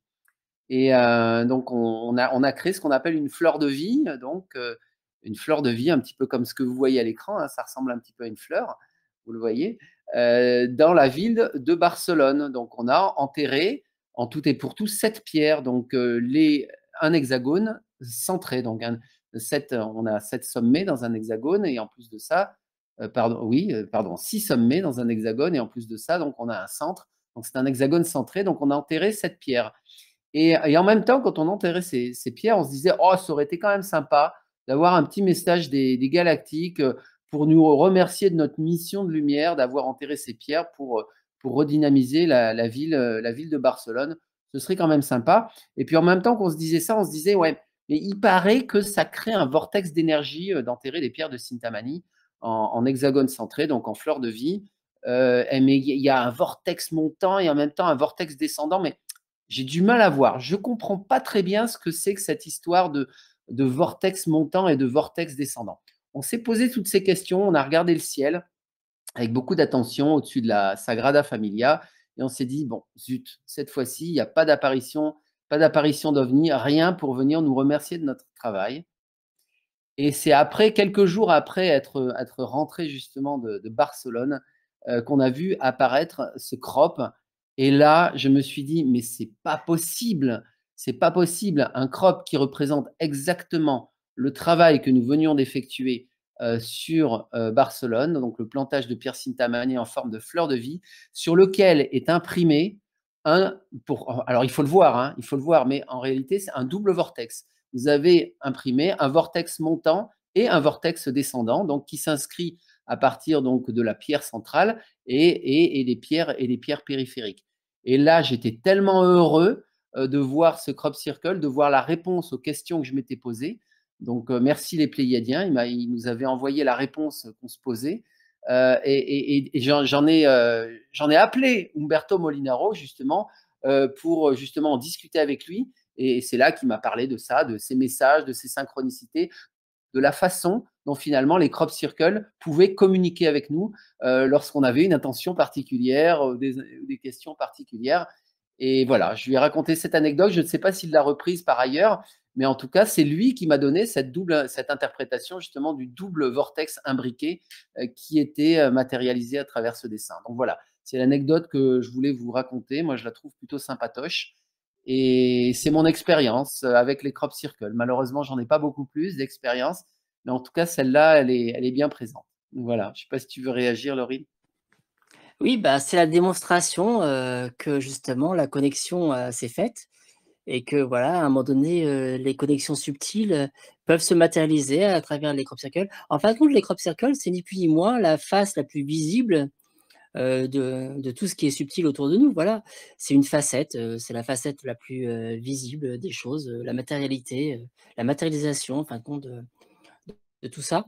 Et là, tu as la réponse que tu as eue, c'est ça, c'est exactement ça. C'est ces enseignants cosmiques ont voulu bah, te faire comprendre qu'ils avaient bien eu ton message et voilà, tu as eu ta réponse. Et ça, c'est génial, ça prouve vraiment que l'interactivité est possible. Et Ah ouais, mais c'est ça qui est pareil, formidable. Et oui, Umberto Molinaro, il en parle souvent, justement, dans ses missions. Il a fait plusieurs missions avec des groupes, et notamment par rapport au nombre de personnes qui sont présentes dans le groupe. À un moment, je crois qu'il donne l'exemple d'un groupe de 19 personnes qui se posent la question d'un oiseau. Est-ce qu'il y avait déjà un oiseau qui avait été représenté dans un crop circle? Et puis, peu de temps après, ben, il voit apparaître donc une espèce d'hirondelle faite je crois, de 19 cercles qui vient finalement être aussi un élément de réponse par rapport aux questionnements qu'ils ont. Donc, c'est vraiment, c'est comme tu dis, c'est un langage, mais c'est aussi un moyen de communication avec les galactiques. Donc, c'est assez extraordinaire. oui, et puis c'est surtout aussi un moyen de contact tout en douceur. C'est-à-dire que là, on choque personne. On garde, même si on parle par rapport à la Fédération galactique, le fait de ne pas vouloir trop s'immiscer dans les affaires terrestres, de vouloir toujours garder cette distance. On a l'impression toujours qu'on est en train de jouer un petit peu au chat et à la souris. Et ben, en fin de compte, le support des crop circles, c'est un support indirect qui permet cette communication, cette interactivité entre eux et nous. Et sans trop se montrer, ils peuvent interagir, nous faire passer des messages, répondre et puis surtout montrer aussi par leurs réponses qu'il y a bien une connexion qui est établie entre eux et nous et qu'une fois de plus, comme je disais tout à l'heure, on n'est jamais seul. Ils sont là et c'est pas parce qu'on ne voit pas tout que ça n'existe pas. Moi, j'ai appris ça, avec le spectre électromagnétique terrestre, c'est-à-dire que, voilà, c'est pas parce qu'on ne voit pas, que ça n'existe pas. Il faut aussi savoir que nos sens sont très limités, sont très réducteurs par rapport à la possibilité qu'il y a dans la nature. Donc voilà, il faut admettre ça et c'est vrai que les cercles de culture, ben, effectivement, représentent, toutes ces possibilités, d'interaction avec, l'univers et les réponses à nos questionnements. C'est ça qui est magique. Et alors, merci à Jean-Michel, donc, qui date mon crop, là, mon double vortex imbriqué, donc, qui date du 30 mai 2017, hein, donc Wiltshire. Voilà, bon. Bah, merci. Et alors, d'ailleurs, il nous pose aussi en même temps la question, peut-on identifier les vrais défauts, mais uniquement sur publication photo ou vidéo. Tu as un petit peu répondu à la question tout à l'heure, en fait. Donc, tu penses que justement, non, il faut vraiment être sur le terrain. Alors, moi, j'ai quand même, je pense qu'on peut quand même avoir une approche intuitive des crops.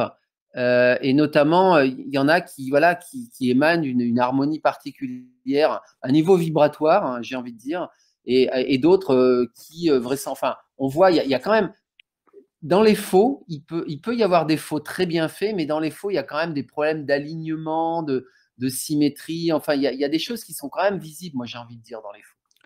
Oui, tu as tout à fait raison, c'est vrai. Et déjà visuellement, après toutes les caractéristiques que j'ai données au niveau biophysique, ça c'est vraiment l'épreuve ultime, en fin de compte, voilà, l'épreuve matérielle. Mais effectivement, à partir d'une simple photo, une bonne photo, on peut voir déjà les imperfections, parce que souvent, malheureusement, les terrestres ne font jamais des figures parfaites. Et il y a d'autres choses aussi que j'ai pas parlé, que je peux rajouter maintenant, c'est peut-être le moment. C'est qu'au niveau du tissage des tiges de blé, c'est-à-dire que celles qui sont au sol, qui sont sous la flexion de cette énergie qui les courbe et qui les font carrément s'aligner comme ça et qui vont dessiner la figure, il faut savoir qu'il y a aussi des fois des effets 3D. Alors ce qui est marrant, c'est que les effets 3D, ça va jouer en fin de compte après, quand on va les voir, qu'on va les survoler avec le soleil, ça va donner un effet d'ombre et de lumière et c'est en fin de compte un tissage très complexe. C'est des entrecroisements en fin de compte de tiges les unes sur les autres et ça c'est pareil, il suffit pas de passer une première fois avec, une planche et une ficelle pour faire ça. C'est vraiment un entrecroisement judicieux qui va donner d'ailleurs que quand on prend du recul, parce que quand on est dessus, on s'en rend pas compte, c'est dès qu'on prend de la hauteur que là, on peut voir l'effet 3D et tout ce côté, magique de la figure dès qu'on s'élève un peu. Et d'autres choses, quand ce sont des faux crop circles, comme je disais tout à l'heure, quand tu es sur des terrains un peu escarpés, où le champ justement a tendance à être un peu en pente et tout ça, bah forcément quand ce sont des terrestres qui s'amusent à faire ces figures-là, bah ça va influencer aussi sur la perfection, finale, de leur réalisation, quoi. Donc il y aura toujours des petites choses, qui font qu'à un moment donné, il y a une courbe qui est pas parfaite. On voit toujours qu'il y a des petits détails qui sont choquants. Et là où tu as raison aussi Hervé, c'est quand tu dis voilà, il y a, on le sent et on le pressent. Il y a une espèce d'encodage, de dans la figure qui va nous interpeller et souvent la thématique qui est choisie, il y a quelque chose qui, ça passe pas par la raison, c'est le langage du cœur. C'est-à-dire que il y a des choses, souvent on peut être spécialiste, on peut étudier après, aller avec des maîtres, vérifier tout ça, prendre des mesures, tout ça, ça c'est une autre démarche.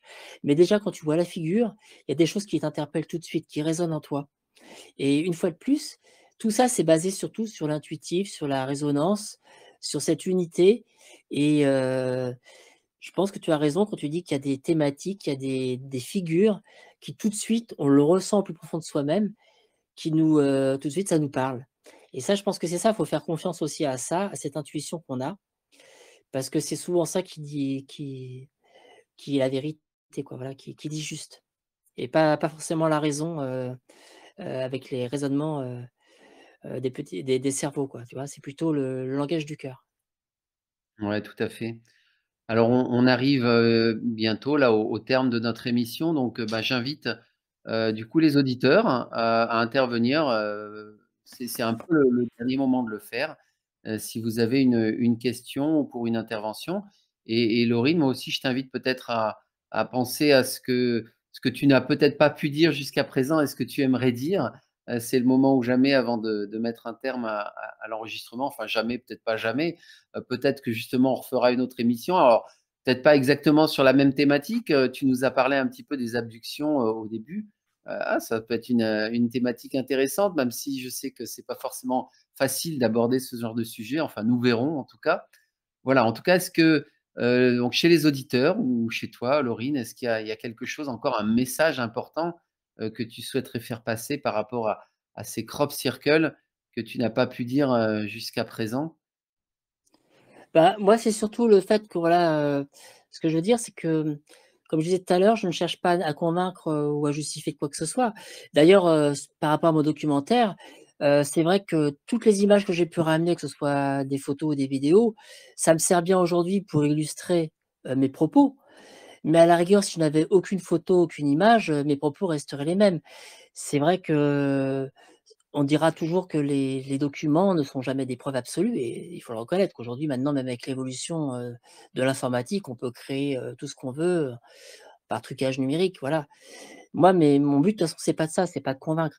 C'est vraiment de transmettre et de partager mes expériences que j'ai vécues, directement dans les champs et puis les enseignements qui en découlent et aujourd'hui, je ressens pas forcément le besoin de retourner dans les crop circles parce que, quand je suis partie vraiment comme un voyage initiatique, j'avais besoin peut-être de me prouver à moi-même, de vérifier des choses que j'avais déjà au fond de moi et ça m'a confortée dans mes convictions et je sais qu'aujourd'hui, cette connexion que j'ai toujours recherchée et que j'ai toujours, hein, que je recherche toujours, j'ai pas besoin d'aller spécialement en Angleterre pour l'avoir. On peut le faire partout, on peut la faire, depuis son jardin, à n'importe quel endroit sur terre. Je veux dire, la localisation n'est pas importante. Là, c'est vraiment un endroit qui est magique, qui est en fin de compte on est presque dans l'événementiel parce que c'est sur l'été, c'est sur cette période-là assez courte. En fin de compte, c'est comme une fenêtre temporelle qui s'ouvre et qui se referme après et on s'engouffre dedans, voilà, pour profiter, du spectacle, un peu comme les surfeurs qui attendent la grande vague pour surfer dessus. Bah, les crop circles, c'est ça, c'est en fin de compte, c'est le moment où on sait que ce portail, il va s'ouvrir et on veut absolument s'engouffrer dedans. Mais ce que je veux dire aux auditeurs, c'est que, même s'ils n'ont pas l'occasion de partir directement là-bas, cette connexion que moi j'ai pu établir là-bas sur place, on peut l'établir aussi chez soi, en restant en France, n'importe où, dans n'importe quel pays. Ça, c'est, on n'a pas besoin de tout ça et aujourd'hui, c'est vraiment ça que je veux dire, c'est que, les enseignements, sont très forts et moi, la recherche que j'avais, à la base, je pense que j'ai été assez satisfaite, par l'enseignement que j'ai pu recevoir là-bas et aujourd'hui, bien sûr, je suis toujours fasciné par ce phénomène parce que voilà, ça me ramène à plein de choses qui pour moi sont vitales, tout ce qui est extraterrestre, tout ça, ça fait partie de ma vie. Je peux pas concevoir vivre sans. Je suis tellement impliqué là-dedans que voilà, c'est extrêmement important. Mais aujourd'hui, j'ai pas forcément l'envie de retourner, sur place, aller dans les crop circles. Je sais qu'aujourd'hui, je sais pas s'il reste encore assez de minutes pour en parler. Je me suis fabriqué, par exemple, chez moi, ce que j'ai appelé une Starseed Cradle. C'est une petite, un espèce de petit berceau, donc le Starseed Cradle, c'est le berceau, des graines d'étoiles. Je l'ai appelé comme ça. C'est une espèce de chaise longue que j'ai installée, sur un pivot à 360° qui me permet, depuis mon jardin, de faire mes méditations, depuis chez moi et de me connecter comme ça, à l'univers et d'ailleurs, c'est comme ça d'ailleurs que j'ai pu photographier d'ailleurs ce que vous verrez dans la suite du documentaire, notamment une photo que j'ai faite d'un tic tac UFO. Voilà, depuis l'inauguration de cette Starseed Cradle, voilà. Donc tout ça pour dire que on peut après tout reproduire, c'est une fois que l'ouverture de conscience elle est faite, que la conscience elle a atteint un certain niveau, un certain seuil, que l'ouverture est faite, on peut continuer après autrement, on peut continuer son chemin autrement. Ça, c'est une approche parmi tant d'autres, voilà. Mais il y a pas un seul chemin, les crop circles sont pas le chemin unique pour arriver à ça, voilà, la méditation, c'est parfait, enfin il y a plein de choses. Ce qui compte, c'est le résultat, voilà, c'est cette élévation spirituelle, c'est ça l'essentiel. Tout à fait. Mais bon, néanmoins, moi, j'essaierai de rester attentif aux crop circles qui nous parviendront cette année, justement, étant donné que nous considérons que sur un plan astronomique, c'est un peu une année très, très particulière qui pourrait être justement le grand basculement dont nous rêvons tous. Donc, je serai néanmoins attentif à ces messages. Alors, ben, on va dire on arrive au terme de cette émission. Si vous avez éventuellement une ultime question, allez-y, c'est le moment. J'en profite juste pour annoncer donc le thème de notre prochaine émission. Donc nous avons encore Radio Pléiade lundi prochain. Alors peut-être qu'après on fera une petite pause justement parce que j'avais une émission pour le 20 mais qui est sans doute décalée au 27. Donc, mais en tout cas lundi prochain, donc 6 plus 7, ça doit être le 13 mars, nous allons parler de Snowden, Edward Snowden. C'est le retour en fait de Revue Citoyenne sur Radio Pléiade. On avait déjà fait une émission avec eux l'année dernière. Et là, on va parler justement de ce personnage extraordinaire qui a révélé au monde la surveillance généralisée mais qui, au goût de certains, pourrait peut-être faire partie, malgré tout, de l'opposition contrôlée. Donc on va essayer d'analyser un petit peu le dossier Snowden, et qui est vraiment, très, très intéressant. Et finalement, toute personne, dans le domaine de la divulgation se doit de connaître, Edward Snowden et un petit peu de son histoire. Donc voilà, en tout cas, voilà pour l'émission, de la semaine prochaine. Et c'est l'émission avec Pierre Wingmakers, donc sur sa synthèse qu'il a faite justement des informations de Cobra, qui sera sans doute reportée d'une semaine. Donc voilà, voilà pour l'annonce. Et ah oui, également peut-être le prochain marathon spirituel, pour ceux qui les suivent. Donc en français, aura lieu donc le 18 mars, le samedi 18 mars. Tu sais ce que c'est qu'un marathon spirituel, Laurine? Non, je n'en ai jamais fait. Tu n'en as jamais fait? Bah écoute, rejoins-nous le 18 mars. C'est une D'accord, autre façon de se connecter, justement. Tu disais, voilà, il y a plein de façons de le faire. tout à fait. Les CROP en sont une. Bah, nous, on propose des choses un peu particulières. On propose en fait, finalement, une succession d'exercices spirituels très puissants, pour D'accord. justement générer un grand afflux de lumière et déclencher des mécanismes justement de détoxination, de libération émotionnelle, libération d'énergie, et puis une meilleure connexion à la lumière et à notre présent je suis. Donc voilà, donc on fait ça justement pour forcer un petit peu la lumière en nous, ce qui est très nécessaire pendant cette période très particulière. En tout cas, voilà, bon, je vois pas de main qui se lève. En tout cas, je te remercie beaucoup pour cette émission. C'est super. Je suis vraiment content d'avoir fait une émission sur les crops. On verra si on a des crops qui sont particulièrement signifiants, pourquoi pas, qui viennent nous dire quelque chose, pourquoi pas en reparler sur cette antenne, on ne sait jamais. En tout Bah cas, oui, bah merci. merci en tout cas Hervé de m'avoir invité. Et puis oui, on verra, il faut guetter c'est la saison qui va arriver. Elle sera peut-être pleine de rebondissements justement par rapport aux événements. Et oui, la résonance est capable de prendre toutes les formes possibles. Donc oui, peut-être qu'on trouvera des synchronicités très étonnantes. C'est tout ce que je souhaite. Exactement, exactement. Alors bon, moi, les Galactiques, si vous m'écoutez, pourriez-vous faire, s'il vous plaît, la promotion de mes marathons spirituels à travers un crop circle? Allez, le message est lancé. On essaiera de voir si je peux obtenir une réponse dans les crop circles à venir sur l'année 2023. Merci à tous pour cette émission. Un grand merci encore une fois, Laurine. Et voilà, et à lundi prochain, donc pour notre émission sur Edward Snowden. Je termine l'enregistrement de ce pas. Merci beaucoup, Laurine.